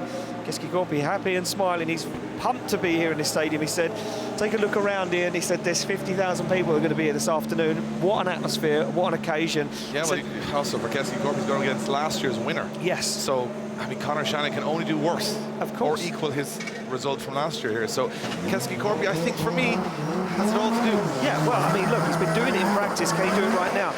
And they come off the line through the gears. Shanahan flicks that car to angle already as he manages his way across the circuit, sets himself up nicely. And look at this, Keski-Korpi slots into formation, shallows up the angle to avoid contact for Shanahan. Now they work their way down through these two inner zones. And Conor Shanahan finds the groove. A little late transition there from Keski-Korpi. Has to do work in this outside zone now. Tags the side of Shanahan's GT86, and he's in the pocket and on the door. And look at this from Keski-Korpi. That car turned up to 11, gripped up to the 9s. But Shanahan now gets that perfect arc into this second to last outside zone. There's no shaking. Mika Keski-Korpi, they both come through the outside zone. A little wobble once again from Keski-Korpi, and now starts to lose some ground as he's on the inside. Yeah, I mean, if you look at it in the chase run from Keski-Korpi, he's got great proximity, but one of the things you've got to do is mirror the lead car, mirror their movements, and it's just on 2 transitions. It looked to me like Keski-Korpi mistimed it.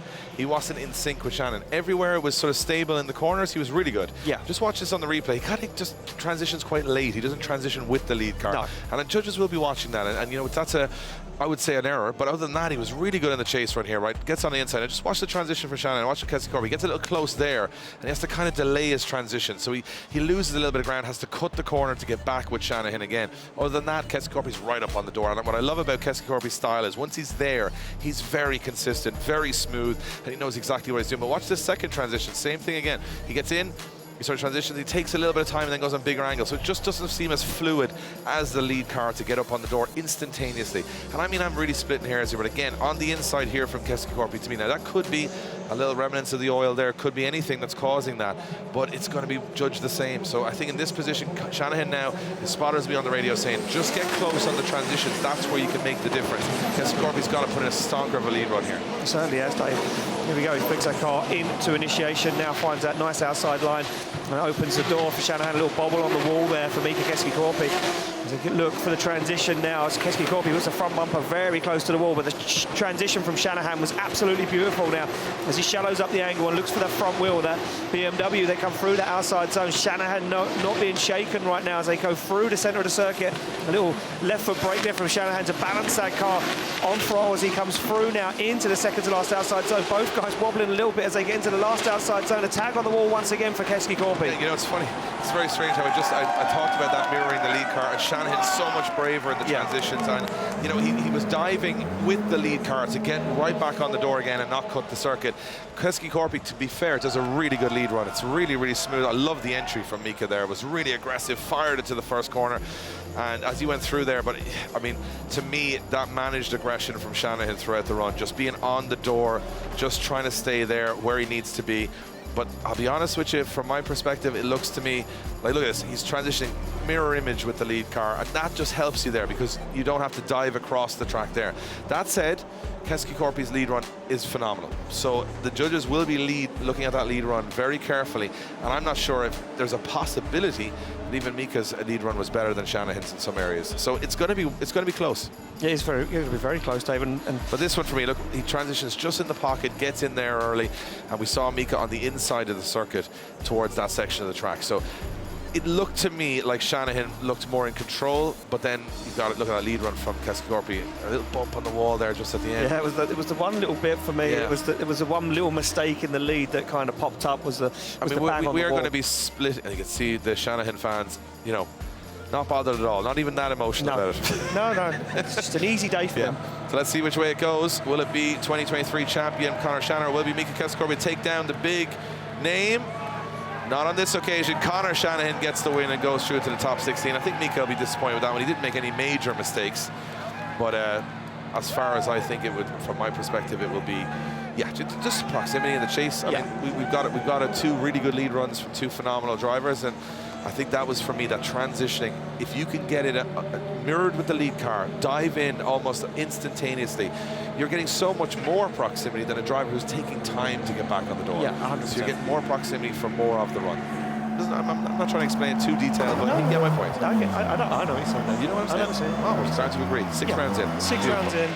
There and you then go. we get a few months apart. Everybody's having a good time in the grandstands. They're starting to fill up. We're starting to pack out this stadium. And remember, when we get to top 16, we are sold out, every seat taken. And I'll tell you what I love about it is that we're going to go into under the lights. So it's going to be a totally different vibe in here when the lights come on. So next up, we've got 2 Polish drivers. Yeah. One, I would say, definitely the underdog, and one, the ex-champ, who hasn't won a Polish stadium event in a little while. Piotr Więcek, he's been working his way up on this. Toyota Super goes up against Łukasz Tasiemski. Tasiemski, you know what? Wildcard entry this weekend looked phenomenal in qualifying, and he's going to have a look at Piotr Więcek. He's going to know all about Piotr Więcek. These two have competed at national level as well. And Piotr Więcek I mean, we talk about it. It's either the best run you've ever seen in your life, or it's a hit with the wall. That's the way it's been with this Supra. He's testing the limits this year. He said he's using this year as a warm-up for next year. And right here in front of 50,000 people, Więcek's going to want to win this one, and here we go. It certainly is, Dave. He's going to want to be in the big show this evening in front of his home crowd. And here we go. His nice initiation, fires it into Tasiemski. Gets onto the wall as well, but there's a little bit of separation. And now it's to shallow up the angle. He doesn't want to let Peter get away too far as Więcek fires that car in across. Nice transition on the handbrake. Gets it in. Oh, a little contact from Tasiemski, but Więcek deals with it. And it upsets the line a little bit in the outside zone. A little push onto the rear wheel. Now they fire through the middle. Tasiemski goes for that transition back, trying not to make contact once again. But Peter, as he gets into the second to last outside zone, now starts to follow him around. Now starts to mirror the angle, mirror the line as they go across the line. Yeah, I mean, I was just about to say that Tasiemski just not getting close enough, and then all of a sudden he got too close. He took a big dive and took a chunk out of the side of Peter Więcek's Supra. And the fans are starting to get pumped up on. I mean, we are seeing contact after contact after contact, and we don't want to see it, but secretly we kind of want to see it. It's quite exciting. Yeah. Judges don't want to see it, but as fans, we want to see it. People pushing to the absolute limits. You can see definitely was losing a little bit of ground here. Tasiemski had to kind of, you know, shallow up the angle to get there, and then right here he's coming in like a dart into this section, and he fires into the door. Now, to be fair to Peter, he deals with it well, and so does Tasiemski. It's back on it pretty quick. So look at this inside Peter's car. Look at this. Boom, you can feel it in the car. And Peter not unfazed. Yeah, like a robot there going, please leave me alone.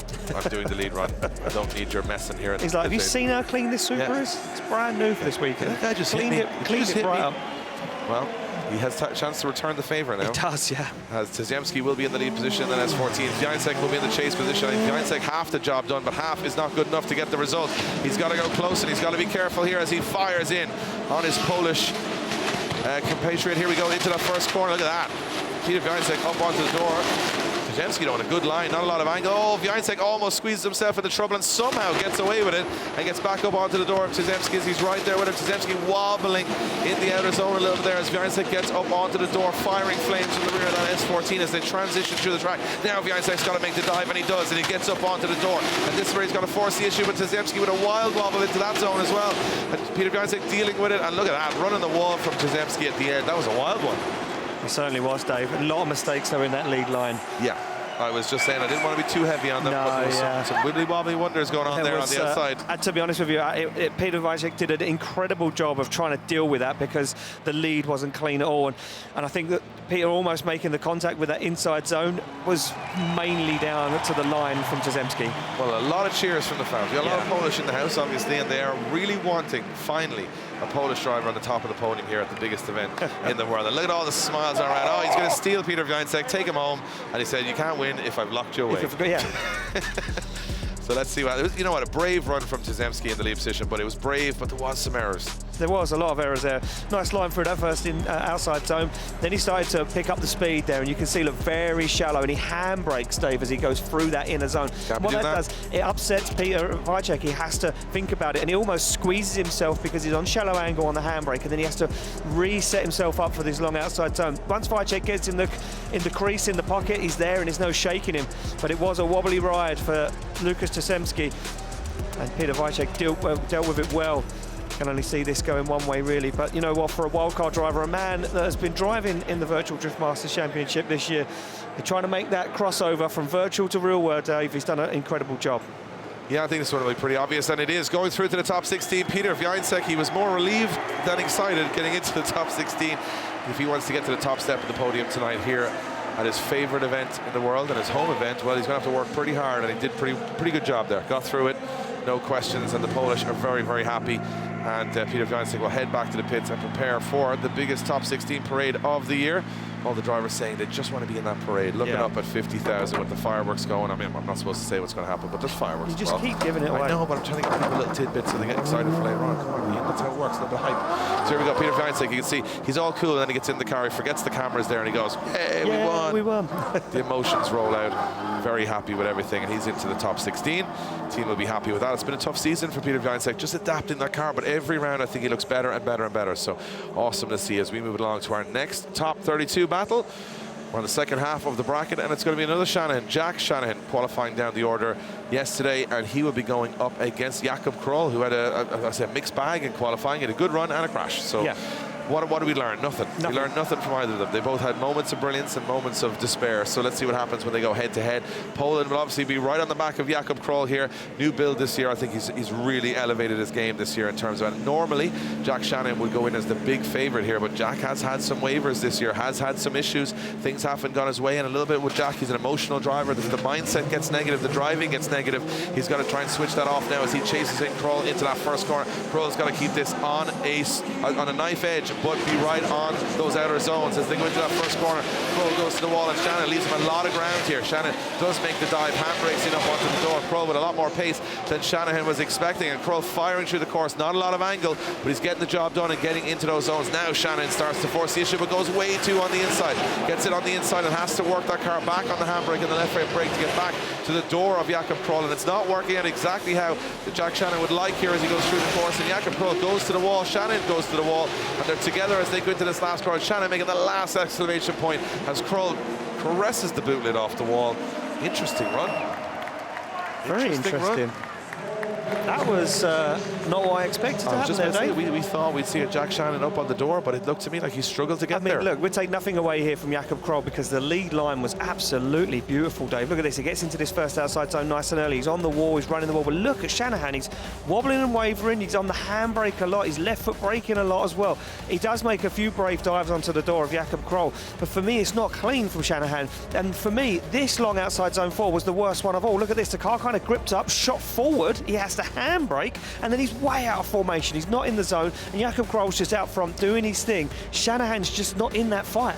No, the problem you have is that when you're in that chase position and you're on that inner line, you know you're going to be going faster because you're covering less ground. Yeah. So really the clever thing to do is go back out on the actual qualifying line and stay on the door because you're using the same pace, especially with the limited grip on the surface. When you get down into the order, you're now on an inner arc and you've got to stop, start, and I think Jack Shanahan found himself in that position. That said, that's only half the battle. Jakub Kroll now has to force the issue, and Shannon's going to come out of here like a bat out of hell. He knows he's made mistakes in the chase. He's going to try and outrun Kroll here, but Kroll right there on the door as they come through that first corner. Jakub Kroll right on the rear quarter of Jack Shanahan, transitions back. Shanahan, Kroll's made a big error into the wall. He had all the advantage and he's thrown all that advantage away. And Jakub Kroll now, is that car affected from the incident, or will Jack Shanahan be given a gift here as Jakub Kroll comes through that outer zone? He's still in the fight with the car smushed in at the front, and Jakub Kroll now going into, he's making mistakes everywhere. And I'll tell you what, it's just swung right back the other way here as Jakub Kroll hits the wall in the chase position. I don't think I can do this today, Dave. That is 2 runs of what we didn't expect. Not at all. And I tell you what, if you're in that lead position, looked like he had that one in the bag. And I think if you're a Jack Shanahan fan, you probably just thought, it's all over. It's all over. But that contact, we see it yesterday in qualifying. If it's too heavy on that front clipping point, you get deducted a lot of points. And I think that's going to swing massively in Jack Shanahan's favour. Look at this. Shanahan's on a ripper as well, Shanahan makes Dave. mistakes in the chase, but this looks to me, look, it's a crash by any means. He bounces off the wall. It's a big hit. It's a big hit. He slows down. Yeah, it's a big hit. So I'll be honest with you, I think there's big mistakes from Shanahan. There's one big mistake from Jakub Kroll. So let's have a look at this from the reverse angle. And the flame out the back. That's pretty cool. Pop the wheel off the track as well at that point. Just for a moment, I was like, there's a car drifting into a wall with flames coming out 6 foot out of the exhaust. I'm like, what a sport. What a time to be alive. And then after that, Jakub Kroll does well to get back into this. He gets back into it. So I would say from that perspective, you've got to look at it from where I'm sitting, you've got a multitude of mistakes from Shanahan, and you've one big mistake from Jakub Kroll. And is that big mistake from Jakub Kroll just too much to ignore? Well, I'm not a judge, and I don't have to make that decision. We're not a judge, but because I am completely split down the middle. Who knows? It's very hard. I think both drivers won't know this one either. We don't know. I think it's going to be, a bag of mistakes versus one big one. Which way will the judges go, and who's going to go through to the top 16? Jack Shanahan's probably not going to know a whole lot about what went on behind him, but let's see which way the judges go. Jack Shanahan gets the win. Jack Shanahan gets the win and goes through. And I'll tell you what, it was a lucky one. I'm going to go quickly back to Kevin O'Connell. Kevin, where we were sitting, it looked like loads of mistakes from Jack Shanahan, but nothing overly zero-y. But then Jakub Kroll has a massive hit with the wall, just when it looked like he had it in the bag. Absolutely, Dave, and luck was definitely on Jack Shanahan's side there, because from the first run he was at a huge disadvantage. As you guys called out, definitely lots of small mistakes, and one major one when he was chasing coming into outer zone 4, where he went really shallow, went way onto the inside. But then when you compare that to Jakub's mistake where he had a huge hit with inner zone 3, for me that was enough to seal Jakub's fate. For David it was a little bit closer and he wanted to see him go one more time, but overall me and Matty both decided that that mistake was enough to give Jack Shanahan the win. Yeah, so there you go. We have Did you hear Jack Shanahan when he walked up to the camera to get in the car? No. Very lucky. He thought he was very lucky. Well, we have got an Irish judge, a Polish judge, and a Czech Republic judge here this weekend. Yeah. So the Czech judge saying it one more time, the Polish judge saying Jack Shannon, and the Irish judge saying Jack Shannon. So there you are. So let's go down to Becky Evans. Becky, I think Jack Shannon may have the look of the Irish this weekend, because he was lucky to get out of that one and get into top 16. Yes, Dave, I don't know about Jack, but I was sweating there a little bit watching that. Congratulations on getting into top 16. But as you were coming, I think it was out of zone 3 or 4, you came all the way on the inside of him. Can you tell us what happened there? To be honest, after our spotter studying his lead runs in practice, he actually was quite fast, and we just hooked the car up a little bit more because I thought we needed a bit of grip. And it turns out we just put too much in, and I just couldn't get into formation basically, and then it just kept messing me up. And to be honest, I'm super lucky he hit the wall, because like I hadn't completely messed up my chase run, and I had to just do like the most aggressive lead run I could do. But yeah, I'm happy nonetheless. So we're in. Jack, can you give us a quick track conditions update for us? Yeah, like obviously we were at the end of the 4 runs per water tank basically, so I think that might have caught me out also, because qualifying last night was super wet and our practice this morning was also super wet, so we might have had a little bit more grip than what I was expecting. So yeah, we just try to judge it a bit better for the next battle. Perfect, thank you, Jack, and we'll see you in the top 16. Well, yeah, lucky Jack Shannon. Well, you know what? Sometimes you take luck over anything else, and he goes through to. And he knew he'd messed up. Yeah, and he was like, a lot of these drivers know from inside the car. I mean, they've driven long enough to know if it's gone right or it's gone wrong. And I can't believe I thought Jakub Kroll would be furious. He had such an advantage without there. A shadow of a doubt. And I think on that particular occasion, you're not going to get too many times when you get a top 10 driver in the championship make a mistake or an error like that, and you've got to capitalise. Yeah. And that's unfortunately for Jakub Kroll, he did not. And here's two interesting drivers coming through. Toruń and Łódź coming straight off a podium in Hungary, going up against rookie David Spasov from Poland. I'll tell you what, watching practice earlier on, both of these were going really well. Very aggressive, especially Spasov. Very little to lose, down the order in the championship, you know, doesn't have massive expectation this year, just trying to learn it out. He can take a risk here. Kvyat wants a strong finish to the season. He wants another podium. He said Tor is back. He got his big qualifying run last night. He doesn't want to go out top 32. So this is going to be interesting to see which way both of them manage their aggression as they come off the start line. Will be Norway versus Poland, Kvyat versus Spasov. Kvyat to lead them out as the higher qualifier. Here we go. Yeah, second place in qualifying last night for Toruń and Kvyat. What can he do? We know he's got that perfect lead line on. A wild initiation for both those guys. Spasov goes for the big swing in, but it doesn't pay out, and now he's on the outside of outside zone 1, and he's having to fight now and try and get himself back into the zone. Kvyat on an absolute ripper. Look at the grip he's stole into the car. It almost has come to a stop there on that inside 3, and now they find themselves in this long outside zone. Spasov fighting, he's whipped the car up massively. You can see it's almost too hard to drive. It's not comfortable for Spasov. They come through the centre of the circuit now as Kvyat makes that big swing, a little dab of the handbrake, gets himself set up for the outside zone, but it's not nice from Kvyat. It's not clean as he now looks for the final outside zone. Spasov creeps up on the inside, and backs out of it. Thought he was going to make contact. I'll tell you what's happened there. Tell me. From a little bit of experience. You have a little bit? Well, just a little bit. Spasov's gripped the car up so much that when he comes on the left foot brake, he darts forward, then he comes off the power, the car grips, because he can't jump from the handbrake to the left foot brake. He's done what Jack just did. Exactly, you can't do both. So he's gripped the car up. Every time he goes in there, he's on the left foot brake, but once he comes off throttle, if you say he's trying to slow himself down a little bit, the car just jumps forward, and he doesn't have, you can't really very easily go from the left foot braking to the handbrake instantaneously, so you pick one or the other. So you can see him sort of darting and diving in the chase position. Look how controlled Kvyat is. Yeah, but it's at the end for me that it makes the difference. Watch it when he transitions through here. Spasov transitions. This is really good for Spasov. He gets in the mix. Now he's thinking handbrake. Right now I'm on left foot brake, but he thinks he's going to hit Kvyat, so he slams on the brake. And as he slams on the brake, the back end of the car grips here, and you got to go back on the handbrake. It's a hesitation. Because remember, you can left foot brake the whole track, but you need the handbrake also. So it's a very difficult task. If you think about what these drivers are trying to do here, come off, the clutch and handbrake has to be on together, and then the accelerator and brake have to be on together. There's a lot going on there. Let's see what happens when we switch it around. Spossop now with the lead. Interesting initiation from Spossop there.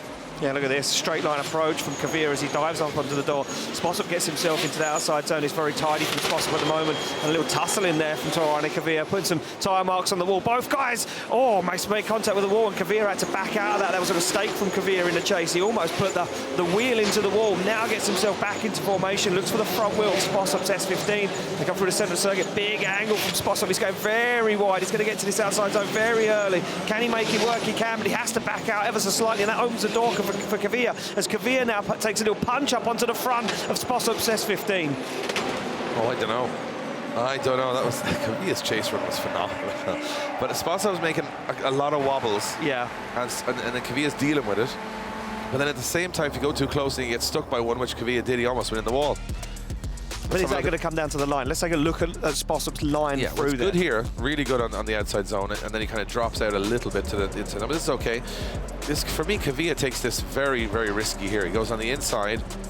Spossop goes so close that Keever has to back out. Keever has to kind of, I don't know how he gets away with that. That is, I mean, look at this. Yes, Spossop's very close, and Keever's even closer. He's in the wall.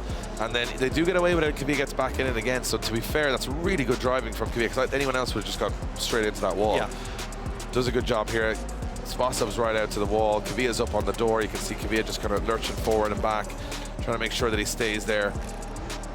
Really good driving. I mean, we're watching exceptional stuff, and it's only the top 32. Yeah, the knife edge. And now, the door this is really wide for Spossop. I'm not sure how the judges are going to see this. He goes super wide. Well, it catches Keever out as well there, because he actually transitions. Look at Keever's car actually hopping the front wheel off the ground. He's got that much grip in the back end of the car. And here, Spossop, I think, stalls a bit. Keever hits him, but I think it's kind of all fair game at that stage. Yeah. They're like two lads falling out of a pub there across the finish line, just getting there in the end. Let's see what happens. Judges are going to make the call on this one. And who's going to go through to the top 16? Toruń and Keever gets the win and goes through to the top 16. The Norwegian keeping up that amazing form that he's returned to this year towards the end of the season. You can see how much it means to him. He got the podium in Hungary, and now he is into the top 16. Quickly back to you, Kevin. Just a quick question, actually, more than anything else, about this left foot braking and kind of stalling up a little bit. What did you think in regards to Spossop there, kind of in the chase? Very darty. I mean, are you looking for fluidity? Are you looking for that aggression? What decided that battle for you? 100%, Dave. Yeah, we are definitely looking for fluidity and making sure that the chase driver is nice and consistent. We said that in the briefing, that we were going to be really penalising any major mistakes there. So Spossop unfortunately sealed his own fate there with those errors in the chase position. Thanks, Kev. We're moving along. Another battle. Here we go. It's going to be Sweden versus the USA. And no, it's not World Cup 94. It is Drift Masters here in a stadium in Poland. It's going to be Adam LZ to take on Joachim Andersen. Two drivers never seen competition against each other this year to date. Nope. LZ looking to be the first US driver to go into the top 16 at a big stadium event in Europe. He missed out on qualifying last year when he came as a wild card. He now had a really good qualifying result yesterday, and can he cement that with a win in the E36, which, as you can see, has been pretty much on fire. Not such a problem here inside the stadium. Adam LZ said we didn't even have to fix the problem. There's that much water on the car, we're not setting it on fire anymore. Joachim Andersen, new car this year, has struggled a little bit for form at times, but he will love the challenge here of taking down LZ in front of the Polish fans. Here we go, LZ in the lead, big entry from LZ. Joachim Andersen firing into the chase. Yeah, big flick to initiation from Adam LZ, but it works and it pays off, and look at that, right into that outside zone, right up onto the wall. But look at this from Andersen. Andersen can trust Adam LZ's line and takes a brave swing through. Now Andersen on the inside, he's going to have to dive up to get that proximity back, and he does as Adam LZ makes his way through that long outside zone. Joachim Andersen right in there though, on the pocket as they come through the centre of the circuit, looks to set himself up for that second to last outside zone. Joachim Andersen took a weird line there, had to wait for Adam LZ to set himself up. Now LZ into the final outside zone. Andersen flicks it to angle across the line. Yes, I mean, business as usual for both drivers there. I mean, it was a good lead run. There was a couple of moments where LZ, it looks to me like the car is very hooked up. Every time you can see the back end just shift a little bit in the zones when he goes from a lot of throttle to left foot braking. But no major errors from either driver. Yeah, Andersen quite on the inside of that first corner, dives in a little bit late on the inside just to get there, but he does get there, and he does get that proximity, just about avoids that inside cone as they come through. No such issues from both drivers. I wouldn't say at any point in this run there was anything spectacular in the lead of the chase, but it was smooth, it was consistent. consistent. It got all the zones. Anderson doing a couple of good moments throughout there. You can see all the fans like, they're going by me. Look at this, the nod of approval. The nod of approval from that guy. That's all you need. And on this, as you said, Anderson waited late on the transition, meaning he had to put big angle in on the transition, but he got away with it. I think it's going to come down to the second run. Kind of LZ dial up a little bit more proximity. We didn't see major proximity from Joachim Anderson, but then again, Anderson could impress here with a really good lead, because that LZ's lead is probably sitting in the mid-80s. It could be beaten, so let's see what happens. There we go, 30 gears down. They come, look at this. LZ goes for that straight line approach. Big flick to angle, long handbrake drag over for Anderson, but now he's into the outside zone, disposes of the rear bumper. That opens the door for Adam LZ as he comes through. He's going to take that bumper off, and he does. Spits it across the circuit as they look for outside zone 4. Anderson's on some pace right now. He's moving through the circuit very fast. Little tag on the wall. It upsets the line ever so slightly from Joachim Anderson. And Adam LZ deals with it, waits for that transition. A scrappy move through the middle of the circuit for the American, as now the Swedish driver Joachim Anderson looks for that final outside zone, and LZ jumps up onto the front wheel. A little bit of proximity just towards the end, and again, drivers do that, one, because it's the safest part to do it, because we're all finishing the run, but also they do it because it's an exclamation point for the judges that, you were there. Yeah. There was some moments of brilliance and there was some errors there on both sides. We'll have a look at it in the replay, but from where I'm sitting, LZ getting some good proximity at times, Anderson doing some good stuff at times, but errors creeping in. This is, first of all, big hit with the wall from Anderson, but he gets away with it, just flexes it. Not as bad as it looks as it initially looked when I looked back on the drone. It was pretty solid there. LZ doing a good job as they come through here in the chase position. Not major angle from LZ in the chase, just kind of smoothly going through. It's kind of a mirror image of the first run, really, up until this point. One thing I did like was LZ getting right out into the outer zone, so he was staying with the lead car, not on the door, but he wasn't on the inside of the track. Anderson touches the wall again there on the outer zone, and this is where there's a little bit of separation, as Anderson goes pretty wide here. Big angle from Anderson there. He gets the handbrake a second time. 3 times he handbrakes down to the wall, so the judges will be watching for that as LZ creeps up onto the door right at the end. And look at this, how close this is when you're in the car. It must be pretty hectic. I mean, he could put his hand out there and take the filler cap off Anderson's car if he wanted to. It's wild to watch, right? It's crazy, especially with some of these guys. We get so numb to it. We're just watching going, oh, here we are, Adam LZ against Joachim Anderson. Yeah, door on door around the stadium, and a track that didn't exist 3 days ago. US versus Sweden, packed house. And they're just door to door. Every battle's door to door, which is what we want to see. Yeah, most of these cars now, Dave, in absolute tatters after a really hectic year of wall running. Two boys nearly got run over by the tractor there. That would have been it. Nobody wins that battle. Let's see who goes through to the top 16. Adam LZ gets the win and goes through to the top 16. He'll be happy with that. When Joachim Anderson bows out, you can see Joachim's just not happy. Maybe just the run didn't go as he wanted. Adam LZ does get the win and go through to the top 16. He makes the parade. That's what he said he wanted to do this weekend. Get to the parade. He missed out on it the last time around. I think Adam LZ is pretty happy with his progression into the top 16. You know what? I've got to go back to Kevin very quickly. Kevin, nothing crazy in that battle. It looked tough to me. It was good moments for both drivers. Yeah, really close battle overall, Dave, and I'm going to sound like a broken record here, but it all comes down to mistakes. And if you compare both leads, relatively similar. Maybe Joachim's a slightly bit worse out by a couple of mistakes, but it's all about mistakes in that chase position. You can see Joachim was cutting the line to maintain proximity, shallowing up on his angle, having a few angle corrections and a few bobbles, whereas Adam LZ had consistent angle the whole way throughout and consistent proximity, and he was also managing to maintain that qualifying line that we're looking for too. So while it was a relatively close battle, Adam, the cleaner driver over the 2 runs and taking the win. There you have it from Kevin O'Connell. Tells you straight. That's how he does it. Straight, yeah, he won't just tell you how it is. So we're going to go down to Becky Evans, who's with Adam LZ, who's heading to the biggest top 16 of the year. Yes, Dave. Adam, that was an interesting battle. It came down to a few mistakes on either side. What is it like out there for a driver right now? I mean, I got to say, it's an honor just to be here with the most insane crowd in drifting. To make it in the competition was awesome. So to get to win my first battle, like, I'm in shock. Well, congratulations. You're into the top 16. Enjoy it. Thank you. Thank you, guys. There you have it, Adam LZ. You know, a man who spends time, his living is talking, but he's no words. There you go. That's how big the occasion is. And we're moving on to the biggest battle, I think, of the top 32. And I don't just think it because it is the biggest battle of the top 32. It's Lauri Heinen. Now, this is massive for Lauri Heinen. If he wins this battle, the percentages go right down for Duane McKeever and James Dean, especially James Dean. This is where basically I'm going to put it out there. If Lauri Heinen wins this battle, Duane McKeever cannot win the championship. That's how we stand. There's still an outside chance for Dean. But Duane McKeever, if Lauri Heinen beats Adam Zalewski, he's out. He can only finish a best of 3rd. That's what's on the line right now. Is that what you're trying to tell me right I'm now? not even telling you. I'm saying it.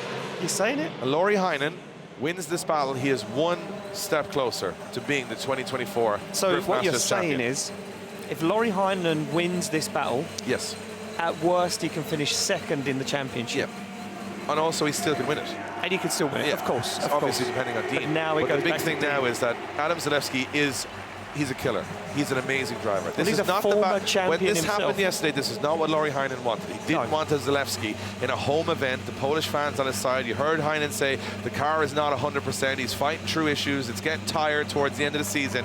If Heinen wants to be champion, this is where you've got to be a champion. You've got to step up and take down another ex-champion in Adam Zalewski. Zalewski, he's not in the running for the championship, but he wants to win the biggest drift event of the year, and he wants to put Heinen out here. This is a big, big battle for the championship. Poland and Finland will be watching this one very carefully. We'll all be standing back and watching this one carefully. It's time for Heinen to prove his worth. Can he clinch that championship? Can he put McKeever out of the race? Well, he's got to win this one. Well, there we go. His big flick across the circuit, and it kind of upsets Adam Zalewski a little bit. Now he's going left standing, and Zalewski not into it, but a tag onto the wall, and a tag onto the wall once again for Lauri Heinen. But now Zalewski shallows up the angle and finds himself into formation. He fires through the circuit. They get those inside zones, and now Zalewski onto the door of Lauri Heinen, but he upsets his own line and has to back out of it ever so slightly. Zalewski is not going to let Heinen win this one easily. They come through the centre of the circuit. A big transition for Heinen on the handbrake into the outside zone nice and early. It's scrappy from Zalewski. He's wandering and wavering, but he has the proximity as they get to that final outside zone and across the line.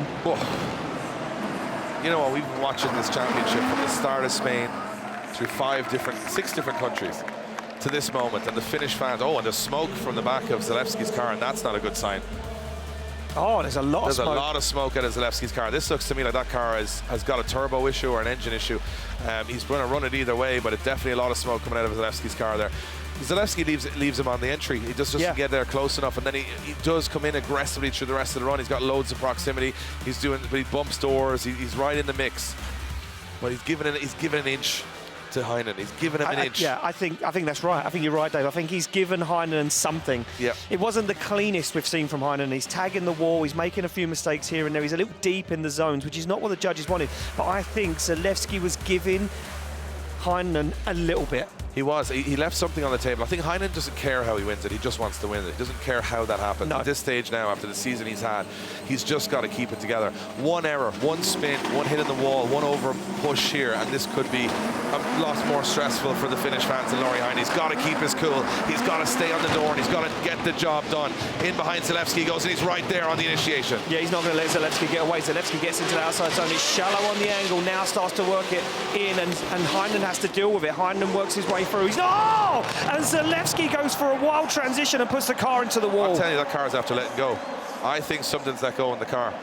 Zalewski's car has given up on the transitions. So we saw the smoke start to creep in at the end of the run, and I have a feeling it's bad damage to Heinen's car, but he won't care if he can get it through the battle. That's a big hit.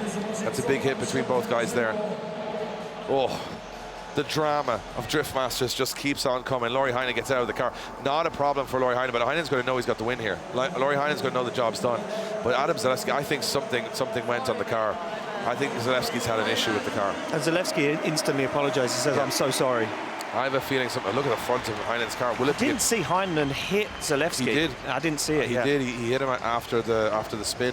To be fair, I did a panda. I put my hand over my eyes, so I can't see it, Dave. I'm just thinking now, Heinen, I think he's probably going to get the win here, which puts McKeever out of the championship. Let's call a spade a spade. But watch how hard he goes in here. Is Heinen's car going to be 100%? Watch, hits him. Big rebound into Heinen's front of the car there. So something of smoke. That's not from the tires. Let's be honest. No. Unless it's the radiator of water coming out or something like that. Could be that too. I think Zalewski went for a big flick across the circuit, trying to drive away from Heinen. Yeah. Because look, he's here, he's carrying a lot of speed, full throttle, and then he's like, it's the wrong place. Yeah, I'm not sure. It's the wrong place. There.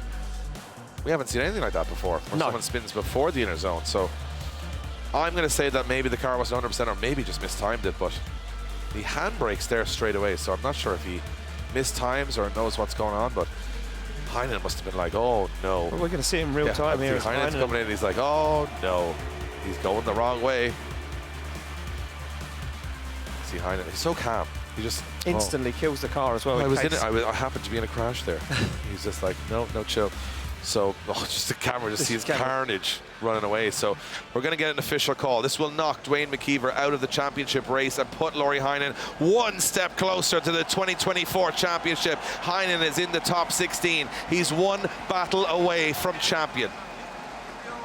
And I'll tell you what, it's not been easy. No. And he's in a crash in the top 32, so there's work to do for the Heinen team to make sure that they can get that car 100% for that top 16 battle. And McKeever will watch on and say, I can still win the event, but I can't win the championship. Can't win the championship now. It's over for him, Dave. Unfortunately for Duane McKeever, it is over right there. And it was all in the hands of Adam Zalewski. It was. Duane McKeever could do nothing about it. All he could do was hope that Adam Zalewski could take the win, but unfortunately not today, not on the occasion. Well, we got Becky coming up to talk to Lauri Heinen. He's all smiles, but he's probably a little shaken. He's just been in a crash. He's been in a crash. His car is wrecked, but he's also done really well. I don't forget the car is already hanging on by a string. He's saying that they've found water in the cylinders, which means just have a look at the front arch on Lauri Heinen's car, and I'll tell you that car is not pretty good. It's not good. A lot's been pushed back there. That was and he's hit a car that's dead stop, so that's when it does the damage. Oh, this is going to be a tense night. I can feel it already, and there's people throwing granules all over the place because there's oil all over the place and coolant all over the place. Becky, you're with Lauri Heinen. He's been in a crash, but he's won the battle. It's a mixed bag of emotions. Lauri, not the way that you would want to get into top 16, but so far a win is a win, and everything is creeping towards those championship points. You said to me that this inner clip here is quite difficult and that you think that there is grip changing. Can you tell us about that? Yeah, it feels like it's quite grippy, but after the clip it starts to go slippery. So it's really hard, and you kind of focus on too much on this part. So yeah, easy to make a mistake here. You told us in the pre-show that you were having a few issues with your car beforehand. You've just done the run. How is the car feeling now? It's feeling good on the runs. I guess it just stops working when it doesn't work anymore. So yeah. And you're going to take a quick look over the car. Do you think there's any damage from any contact here, or do you think you got away with it? I think it was just cosmetic. Okay, perfect. So just cosmetic. Well, Lauri, you're into the top 16. One more step closer. Yeah, let's see. All right, guys, back to you. Well, if there's ever a man that's not going to let the occasion overwhelm him, it's Lauri Heinen. I'll tell you what, if there's 20 people watching here, you'd have the same interview. Same, yeah. And that's, I think, what you've got to do if you want to win this championship. You can't let the occasion or the opponent get the better of you. No. And Lauri Heinen is ice cold. He's a killer. He's just out there trying to get the job done. And I think for the Finnish fans who watch him and have supported him and crowdfunded his journey for the last couple of years, they'll be so proud that he is holding it together. Because the last thing they would have wanted is him to come here, fall apart, qualify down the order or not qualify, or some, the whole dream fall down the toilet. But Lauri Heinen just keeps producing. It looks like no matter what you throw at him, it's bullets bouncing off him. Yeah, I mean, look, he's had this mindset, this attitude all season as well, Dave. And he said to me, even after Spain, he said, I want the championship this year. This is what we're fighting for. This is what we've built this car for. We've rebuilt the car in the off-season for winning this championship now. He said, we know what we need to do. He said, and every battle I take, battle by battle, qualifying run, every run by run, he said, I don't worry about where I am in the championship. I like to fight from the bottom, but it's been a tough one. Yeah, well, we're going to go down to Becky, who's there with Adam Zalewski. Becky, what went wrong? Such an uncharacteristic mistake from Adam there. He hits the wall. He must be devastated. Adam, your face paints a picture right now. I can see the disappointment. Can you tell us in your own words what happened on that inner clip there? So basically, in the first round when I was chasing Lauri, I'm not sure if I touched him somewhere a little bit too hard. I felt in the second round that my steering doesn't feel the same on the transition. I let the wheel go, and it kind of stopped in the middle or something like that. I don't know, it feels like I really felt good on this track. I wanted to push, all the practice was fine, and such a thing happens in the middle of the second run, basically. I felt confident on this track. I really wanted to push, but it is what it is. I would like to say big thank you to all of the Polish fans that cheer me up during this weekend. You are really amazing, and I cannot wait to come back next season with more testing, more seat time, and of course, more lessons that we gathered during this season. So I'm really happy. You just took my next question away from me. Obviously, we will only see you next year now, but obviously you are going to join us at Drift Masters in the 2025 season. Of course, I'm gonna join now with more support, hopefully, with more seat time, as I mentioned. And once again, thank you all very much to all of the fans from all over the world for supporting this beautiful sport which is drifting. And let's hope we can fix the car. Of course, we will fix the car. You got some time now. But let's hope that the damage is not too big and we can save the engine and all of that, right? So, Adam, you're going to sit yourself up here now. Who are you going to be supporting in the stands? Obviously, we've got our championship contenders. I'm going to put you on the spot here. Who do you think is going to take the top spot? I think Laurie has a really big chance this season. I am watching his driving, and it's unbelievable. The guy 2 years ago was a wild card. I remember my battle with him in Riga, which back then I won actually. And looking, right now at his level of driving, it's impressive how much he upgraded himself, I would say. And I'm counting on Laurie, to be honest. Okay, fantastic. I'm sorry this happened, but I'm glad that you're okay, and we'll see you this afternoon in the stands somewhere, and we'll see you in the 2025 season. Thank you, Adam. Thank you very much, guys. Guys, back to you. Thanks, Becky. Well, look, it's great to hear the positive vibes from Adam Zalewski after what must be a quite dejecting exit to the competition, but a great ambassador for the sport and someone who's very passionate, very emotional, and that's what we like in drivers. We like people that are, living their heart on their sleeve, and they go out there and they tell you the truth. And I think we have such great characters from so many countries in this championship that you follow them and you start to feel the vibe, right? You see there, Adam Zalewski was a champion when Heinen comes on the scene, and he becomes a wild card, and then here we are a couple of years later, Laurie Heinen. And I think Laurie Heinen has been a great inspiration for everybody who wants to get into the sport, because if you're watching on right now, just remember Laurie Heinen, from a modest background, he is a normal day-to-day job, he has turned up as an unknown wild card, he has put the work in. For a couple of years, nobody cared who he was, and all of a sudden he worked and he practiced and he got better and he improved the car, and now all of a sudden everyone knows who he is, and that's the story, right? So here we go. Here's how we are at the moment. We're going to see McKeever and Rintanen go at it in top 16. Peltola and Piskolty, another wild battle. Pöytälaakso and Conor, Shanahan.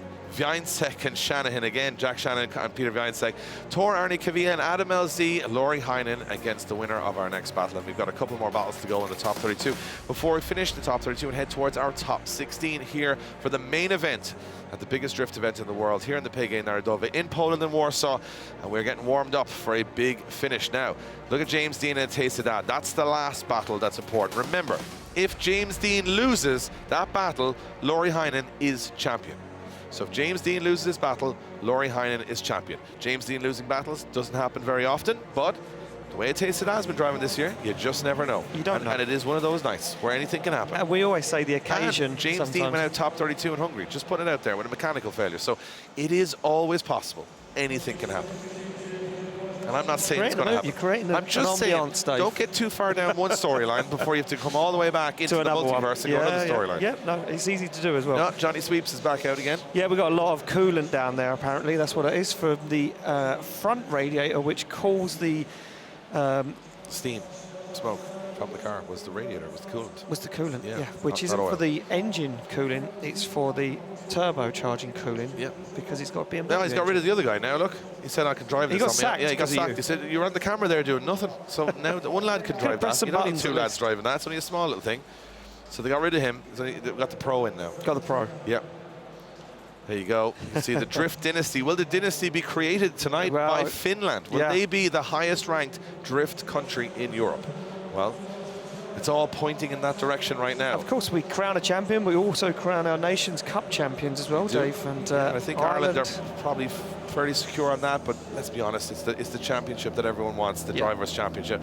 You see James Dean now, his cousin there, just they're building up, just having a look at and what James is doing is watching the previous runs to see where the grip is, to see where the puddles are, to see what the issues are. This is a very strategic sport. It might just be skidding the cars around, but these guys take it very, very seriously, and any advantage they can get, they'll look for it. Oh, they certainly will, Dave. And he'll also be looking at where these oil spills are, where the slippery parts are on the circuit. He'll be looking for where to avoid, where to try and get the car balanced perfectly. If the car suddenly goes loose, why did it go loose there? And it could be on one of those patches.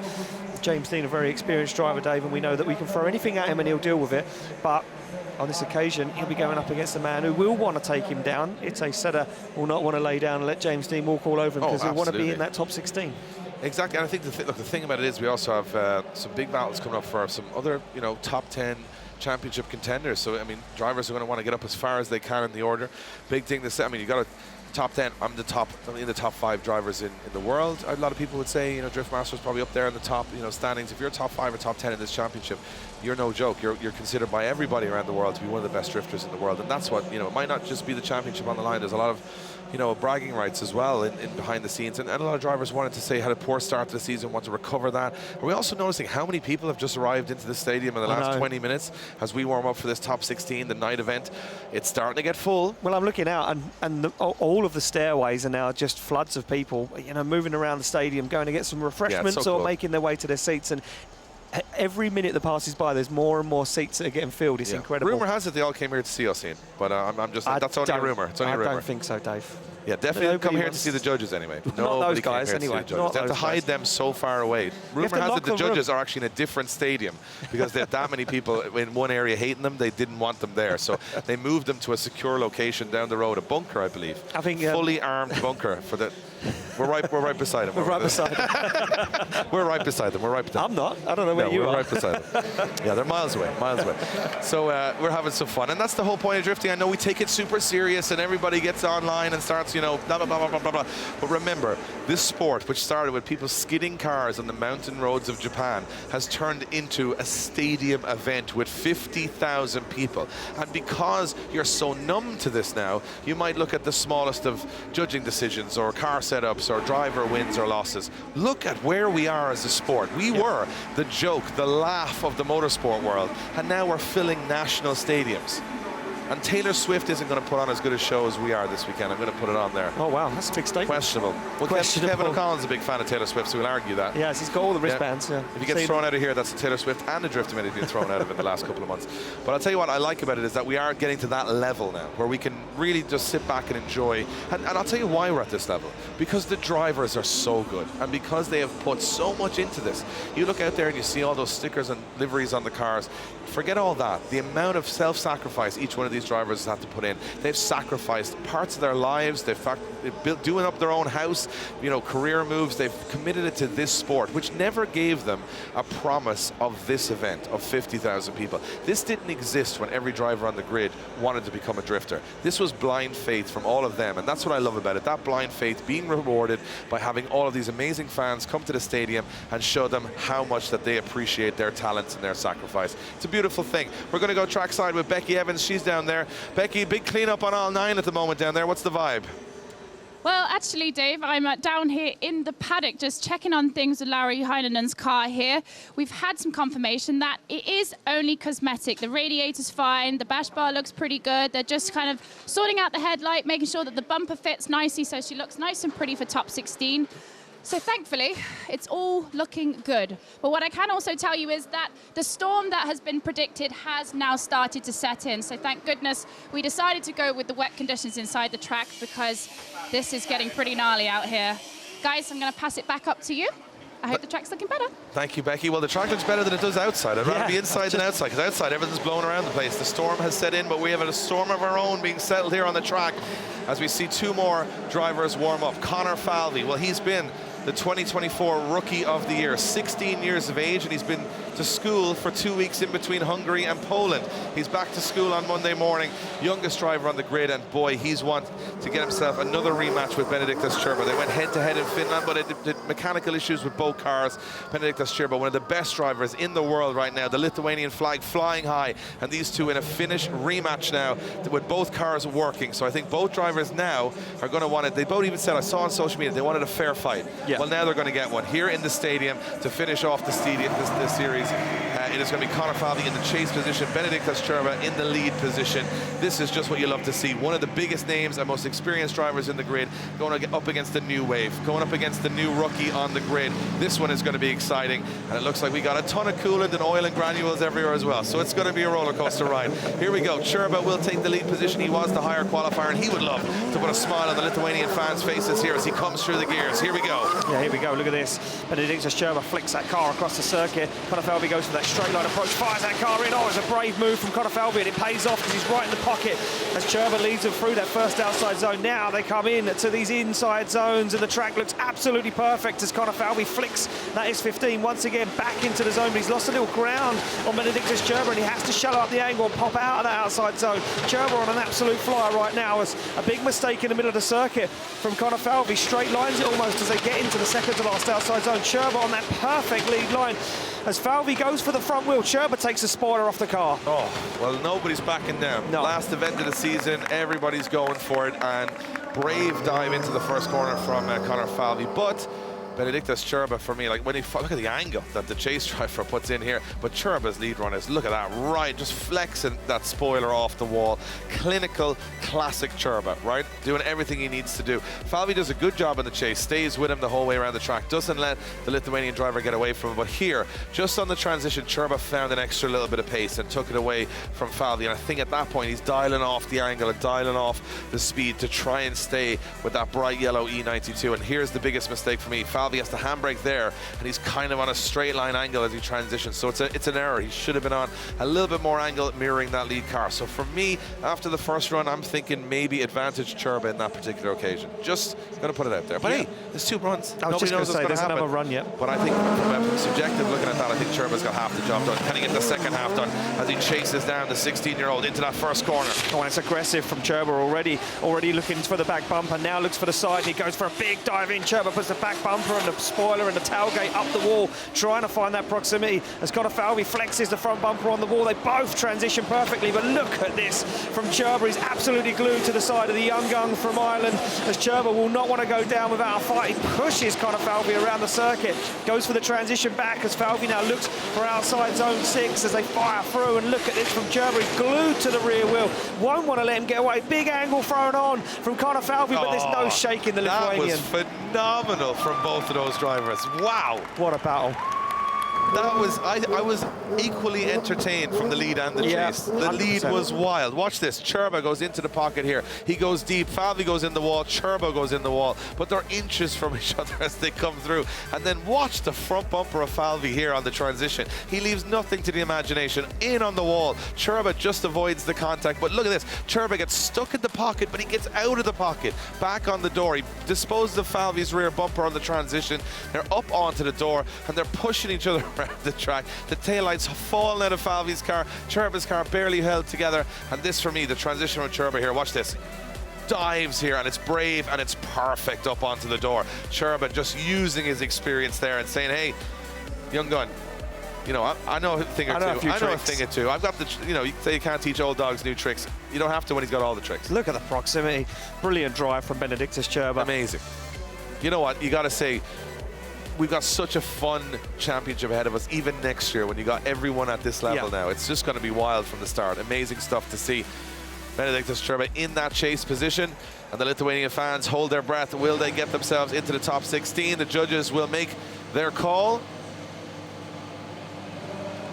And Benedictus Cherba gets the win and goes through to the top 16. And I think mathematically, well, he'll still be all smiles. I think Conor Falvey is going to take 2024 Rookie of the Year at this point. Well deserved as well, Dan. And it's going to be smiles from him. But Benedictus Cherba deservedly going through to the top 16. Phenomenal performance. And I've got to say, the 2 moves he made in the transition, well, that sealed the deal for me. And he'll be all smiles. And maybe he won't. Maybe he'll just be really, really aggressively going to the top 16, ready to win the event. I think Cherba wants to win one here. I just looked at something. Oh, did you? Don't look at it. No, not looking at it yet. Don't look at it. Yep, just going to back off. We just forget about it. Noticed a few things. Here's another one. Happened. Championship on the line. James Dean wins the championship, still has a mathematical chance of being 2024 champion. Outside chance, but a chance all the same. Laurie Heinen's in the bus.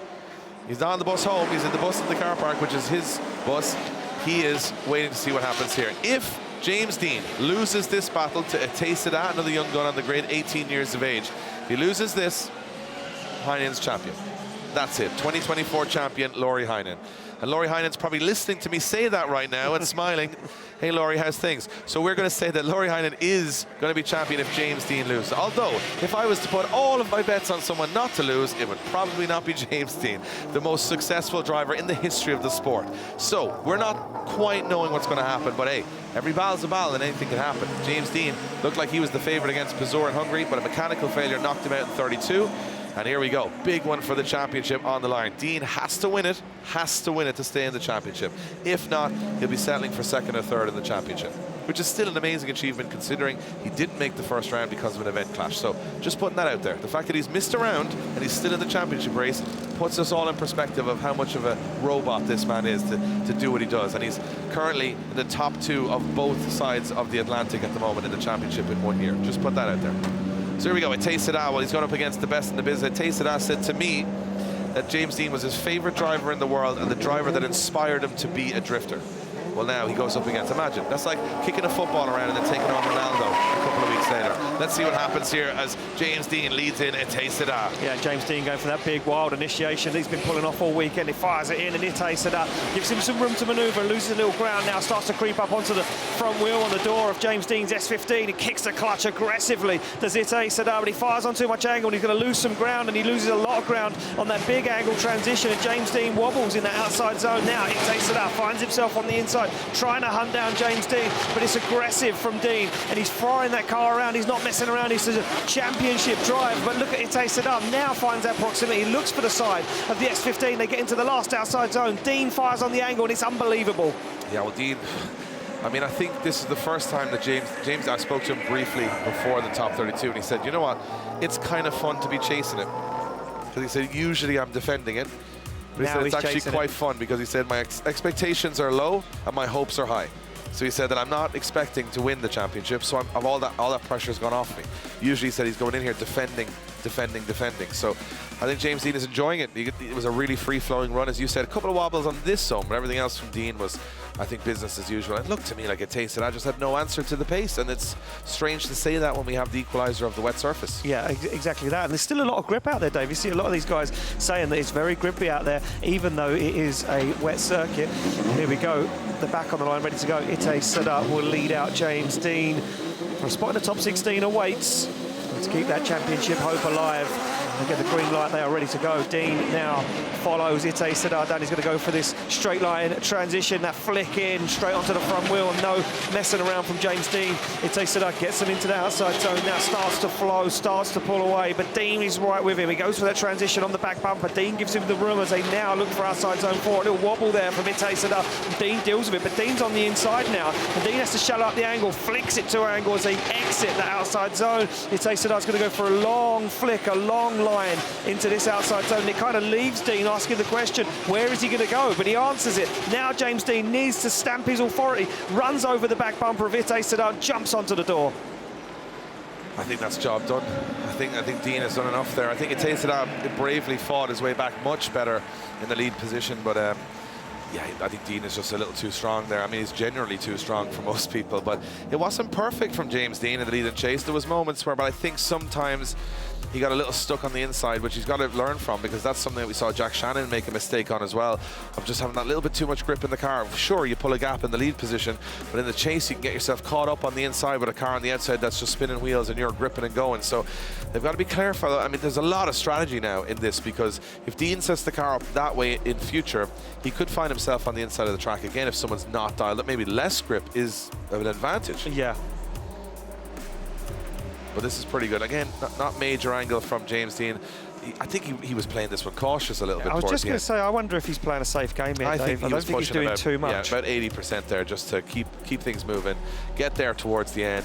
He's such a controlled driver. I feel like a lot of, look at Laurie Heine, he's like, he smiles, he's like, oh no. I know, I know what's going to happen here. Why can't he just fall down one day? Why can't he just make a mistake? So will the championship still be open for James Deane? It is indeed. Deane moves on to the top 16. He's still in the championship mathematically, but things get a little bit confusing from here. We're going to have to tell you all about it in the top 16, or maybe at the end of this bracket I'll be able to tell you what it does mean. Yeah.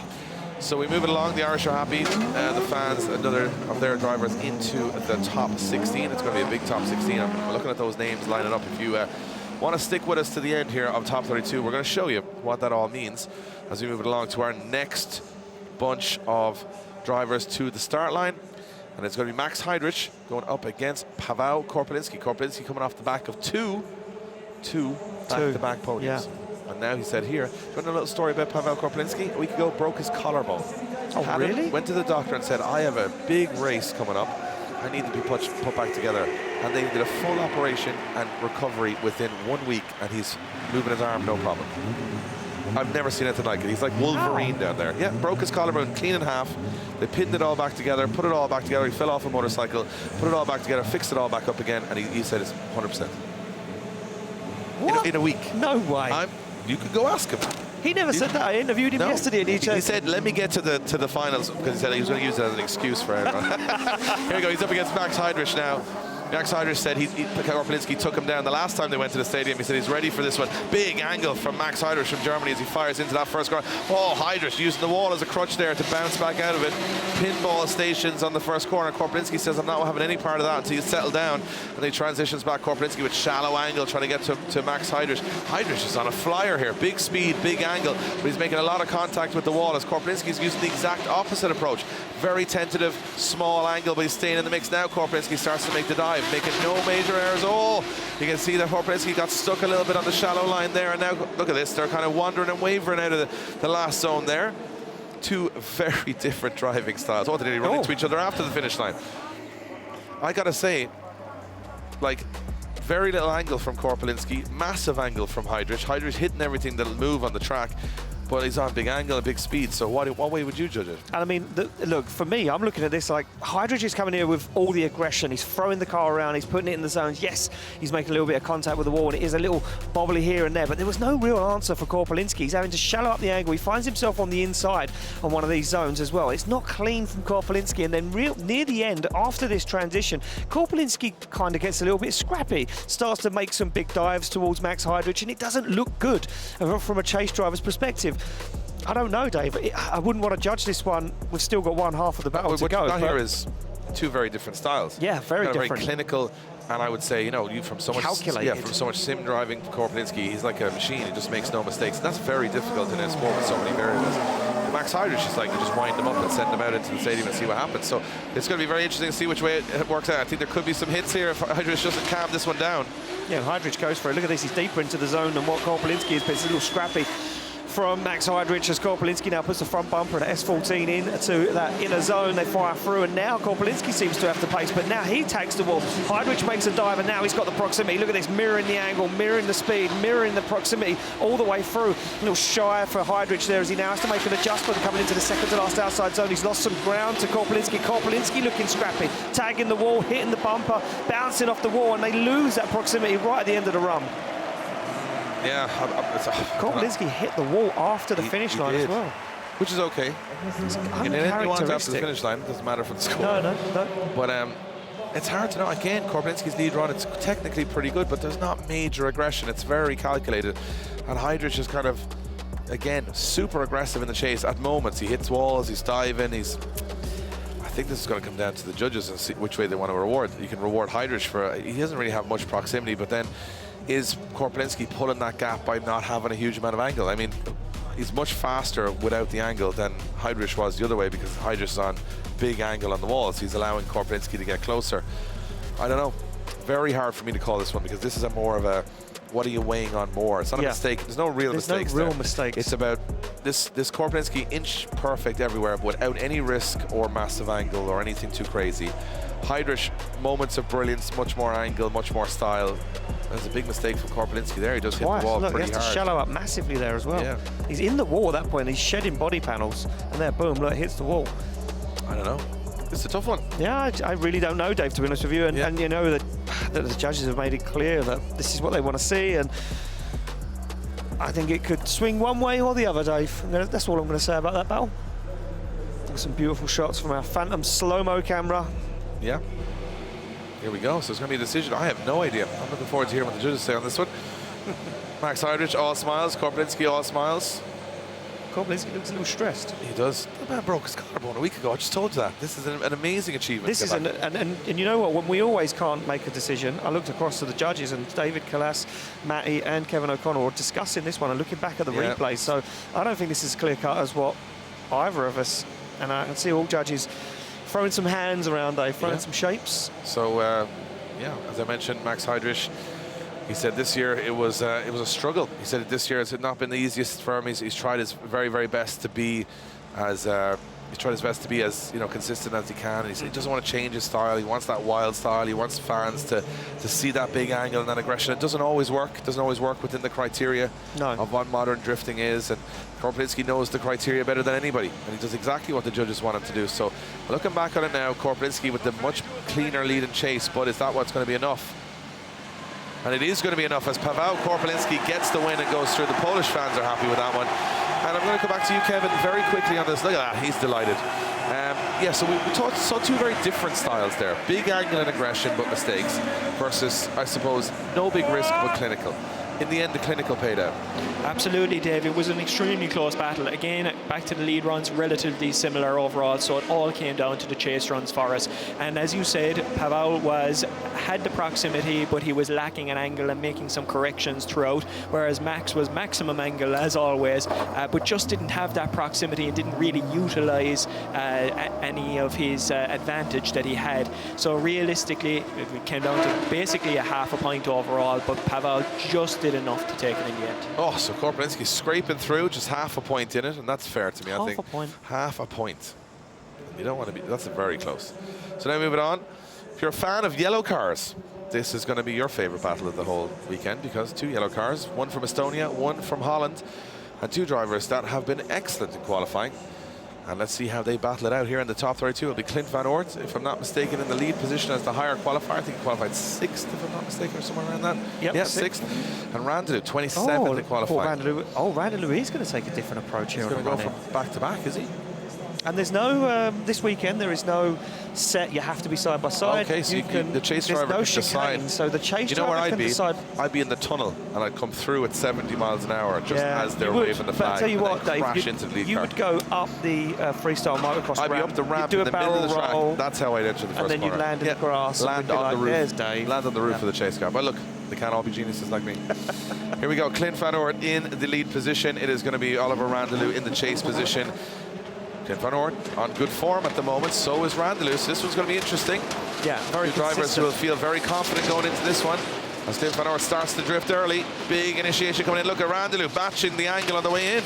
Yeah, look at this from Randalou. Knows that Clint Van Oort's got a really nice lead line. A little too heavy though. Contact on the wall from Clint Van Oort, and that opens the door for Oliver Randalou. He would have seen that mistake from Clint Van Oort. Now he's going to try and capitalise on it as he dives through into that long outside zone 4. As Clint Van Oort wants to keep the back end off the wall now. No more mistakes for Clint Van Oort. A little wobble from Randalou as he tries to chase down the Dutch driver. He come through a nice transition, but a little stall up from both guys as they work their way into outside zone 6, and they come through, and look at that flex on the back end from Clint Van Oort, but Oliver Randalou's right there with him, puts the wheel towards the door and across the line. Yeah, interesting. I mean, we heard the judges yesterday qualifying saying they don't want to see cars buried in the wall, smooshed in the walls, you would say. Yeah, it's my favourite word. Up to the wheel. And Clint Van Oort, that's a style that he definitely likes to do. He's adopted this year. He loved that smoosh in the wall. But he does it at the end of the run, and I'm not sure if it's going to deduct the points. What I liked about Randalou here is you see very safe initiations from even the best drivers here, just straight line enters. And he didn't. He followed all the angle in. I like that. It was really impressive. He kind of followed him the whole way through that Manji on the way in. Yeah. And I don't think I've seen anyone do that. They all kind of seem to straight line in, wait for the lead car to make their decision and then go. So it was brave stuff from Randalou, and he stuck with it the whole lap. Yeah, he did. He certainly did. And I'm going to see Clint Van Oort doing a few runs of the circuit, Dave. I wonder if that car's getting a little warm after a lot of competition this year from Clint Van Oort. He's been getting a lot of seat time behind the scenes, trying to improve his driving. And says he'll be back for 2025 in a brand new car. Yeah, he's going to build another S14 because he's definitely made mincemeat of this one over the last year and a half. Or will he build a BMW? Because apparently there's a brand new 2 Series at the DBM workshop. Oh, really? Hey, I'm not giving anything away. Mostly because I don't know. You just did. Because I don't know. You just said an S14. I think it's an S14. Or it could be a BMW. It could be a BMW. Yeah, well, I'll tell you what, it doesn't matter now. No. This one's still got work to do. He's coming off the line. Clint Van Oort in the chase position. Oliver Randalou in the lead position. Clint Van Oort is going to go for the straight line chase approach here to try and get in at the last second, and does. He does, he goes for it. Oliver Randall buried into the wall though, back end flexing, but not as much contact as Clint Van Aert. Clint Van Aert now looks for the side of that E46 BMW, very close. They both had to tag the wall almost, but look at this from Clint Van Aert. More proximity, but he's in the wall and it upsets the line. He's had to reinitiate. Big clutch kick from Clint Van Aert, get himself back into it, and Oliver Randall holds on to this one for the moment. And they flick it through the middle of the circuit. Randall, a little dab on the handbrake, sets himself up for this long outside zone now. Sticks it to the wall and he'll stay on the wall. Both guys get buried into it, but Clint Van Aert makes a mistake and goes too far into the wall. No, that was definitely the most body panels damaged of any run, I think, from the start to the finish. I think that's got to be the... Clint Van Aert hit everything. Well, yeah, he does that. The thing is, though, he's got a yellow car and the walls are yellow, so you don't notice it as much on his body panels. But he hit a bit. I'll tell you what, if we went out there, he'd hit us as well. Oh, he was in there and everything. But I'll tell you what. Look at the replay, though, from me. Randall goes deep in, so he's wedged in the wall there. But it's not too bad. I think for me, he's tickling the back end. He's just flexing. Watch this from Van Aert. This is wild. Look at this transition he does here. He hits the wall. Watch. No, watch. Look. He transitions. This camera's about to go by, I would imagine. Yeah. Bloop. And then he goes straight through there, smashes the front of the guy, transitions back, but makes it work, but just goes that little too fast, and then hits here. They both do. I don't think he could judge. Because Randall went wide, he couldn't judge. Watch Randall's rear end, he couldn't judge it either. So he hits and he hits, okay. Yeah. Not so much Van Aert's fault there, yeah.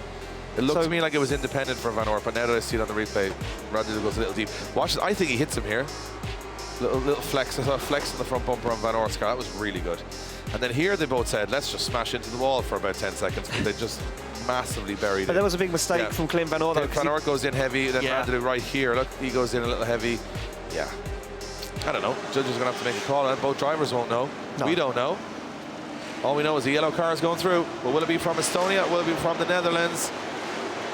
Oliver Randall gets the win and goes through. And Oliver Randall delighted with that result. And I'm going to go very quickly back to Kevin. Kevin just hit too many things. Yeah, Clint just making far too many mistakes over the course of the two runs, unfortunately, and Randall being a very clean and clinical driver. But realistically, when Clint was in his chase run and he came in a little bit too hot and made contact with the wall on outer zone 4, that really sealed his fate for us, Dave. And overall, Randall taking the win. I can see it much smoother from Randall. Clint Van Aert brought all the style, brought the wildness, brought that aggression, but it didn't work out on that occasion. Now, here we go. Two very normal cars you're going to see in drift competition these days. You're going to see a 180 with a Boss kit front with 1100 horsepower going up against a Toyota. So, yeah, classic Norway versus El Salvador here in the stadium in Poland. And here we have two drivers that have never been in competition before. Nasser Al-Habali, who lives in the United Arab Emirates right now, built this car in the UAE, shipped it here for the championship. It's the most high horsepower car on the grid. But it's not going to matter a whole lot when you're in the wet surface. And then we've got Oren Nielsen, who I think has been one of the standout stars of the season. He's into the top 10 at the moment in the championship. He could go way higher in the order if he succeeds here. So Oren Nielsen will know all about it. Nasser Al-Habali wants that first big win in the balance this year. This is going to be all or nothing for both of these guys. It certainly is. Look at this. Nielsen goes for it. Al-Habali has to hold back a little bit there now as he fires in, looks for the side of Oren Nielsen, and he finds it. Both get into the wall, both heavy contact, and it upsets Nasser Al-Habali more than it does with Oren Nielsen. Nielsen fires it through now, and it's a weird transition from Al-Habali. He nearly makes contact with Nielsen, but they both deal with it. As now Oren Nielsen goes in, gets into the wall, but look at Habali's on the inside. He's struggling with that grip, maybe put too much into it. It's a big mistake for Nasser Al-Habali as they fire through now, and Nielsen goes for it. Oh, contact. Habali hits Nielsen, almost puts them both into the wall. Nielsen deals with it, gets the back bumper on the wall and across the line. No. I think Oren Nielsen's going to feel like he was in a boxing match there. He was just punched and punched and punched throughout the course. I think Nasser was going for that big aggressive chase run, but it just didn't work out. A couple of the transitions, and he ended up in the middle of the track or on the inside, and we saw it happen to the best. James Dean, Jack Shannon, a couple of guys there getting stuck on that inside. It's very hard to work the car back out. It certainly is hard to get the car back out. Once you're there, you're there. Look at that, takes that inner cone down. This was, for me, I think he scared himself a little on that transition. He see the back end of that Sora come flicking past, and he thought, I don't want to hit him. This is a big mistake, though. Big handbrake drag, reinitiates in the middle of the circuit. It's not good from Nasser Al-Habali. I'll tell you what, he kind of straightens up twice and hits him, so I'm going to put it out there and say advantage Oren Nielsen. I don't think so. You don't think it was an incomplete? No, I think it's just going to be deducted heavily. He does have 2 pretty big straightens, and he also has a big hit into Orjan Nielsen. There was so much going on with Nasser there. We didn't even look at Orjan Nielsen for the run. We just kind of went, oh, he's still there. But look at the back of his car. He's definitely hit a few things himself in the lead position. Let's see how it goes. Last round of the year, everything's kind of held together with hopes and dreams. Nasser Al-Habari in the lead position, and Orjan in the chase. Orjan comes in very aggressive from Orjan Nielsen. Nasser buries the car into the wall as Orjan Nielsen now tries to adapt in that chase position as they transition through. Very close to the wall as Orjan Nielsen in the chase, but he's staying back just that right amount. And big angle from Nasser here as he slows the pace down. Big left foot brake lock up as well as Nasser tries to keep that car sideways. It looks like it's incredibly difficult to drive in these wet conditions, but he's doing a good job on the transition. Orjan Nielsen now starting to make a move. A little bit of a wobble again from Nasser Al-Habari as they come into that last outer zone as Orjan Nielsen goes up onto the door. So I think the clever play there of staying just that far back that he wasn't going to get himself caught up in any mess. No, I think Orjan Nielsen did exactly the right thing there. Look at this, all the way back from initiation. He stayed in the fight. It was in the question, but he wasn't doing too much, Dave. And look at this, you can see Habali into that wall quite deep. Big damage on the back of that car. And Orjan Nielsen just played it cool, kept his head in the game. And look, and that's a man who's been, you know, in the fight most of the season, on the podium as well, some of the rounds. It's just, he's growing into this championship and he's learning so much from all these other drivers. And this is the first year for Nasser Al-Habari. He's on that learning curve of working out what the right thing to do is. And look at that from Orjan Nielsen, laser focused as he's inches away from Habali's car. The fans getting plenty of memory card full. Phones will be full, yes, by the end of this week. Yeah, we haven't even got to the main event. Stop. I'm not allowed to say what it is, right? No. It's fireworks. Shut, Dave. Come on, man. That's enough. That's enough.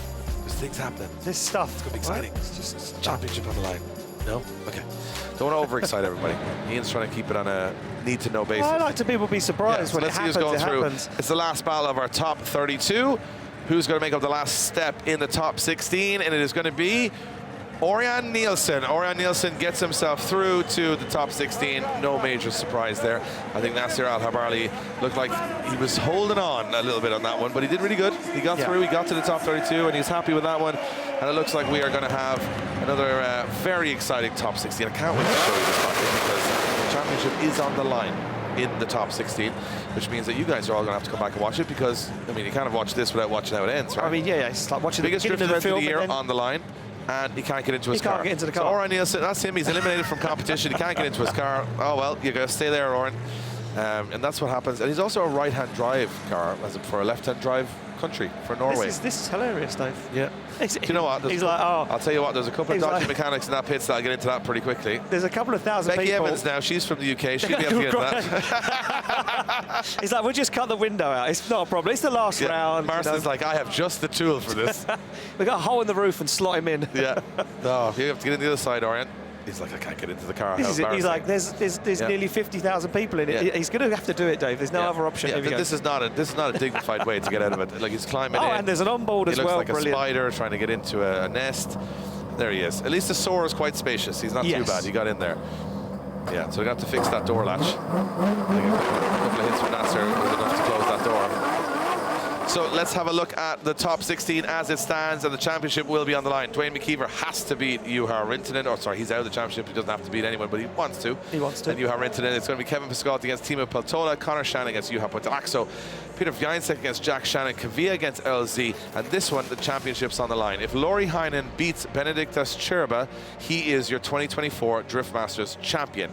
If he doesn't, Dean against Korpelinski has to win that and win pretty much the whole event. So that's kind of where we're at. The championship's going to come down to the second half of the top 16, and Orjan Nielsen will go up against Oliver Randalou. The biggest top 16 I would imagine we've ever had in the sport, as 50,000 will fill the PGE Narodowy for the finals.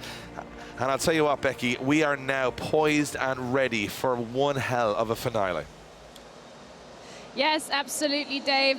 I cannot wait to see what's about to happen in our top 16. As you said, it's all going to come down to this. The championship contenders are still in there. Lauri Heinen has to move forward unless Dean can come and chase him up. Right, guys, so make sure you join us for at 6:50 for our top 16.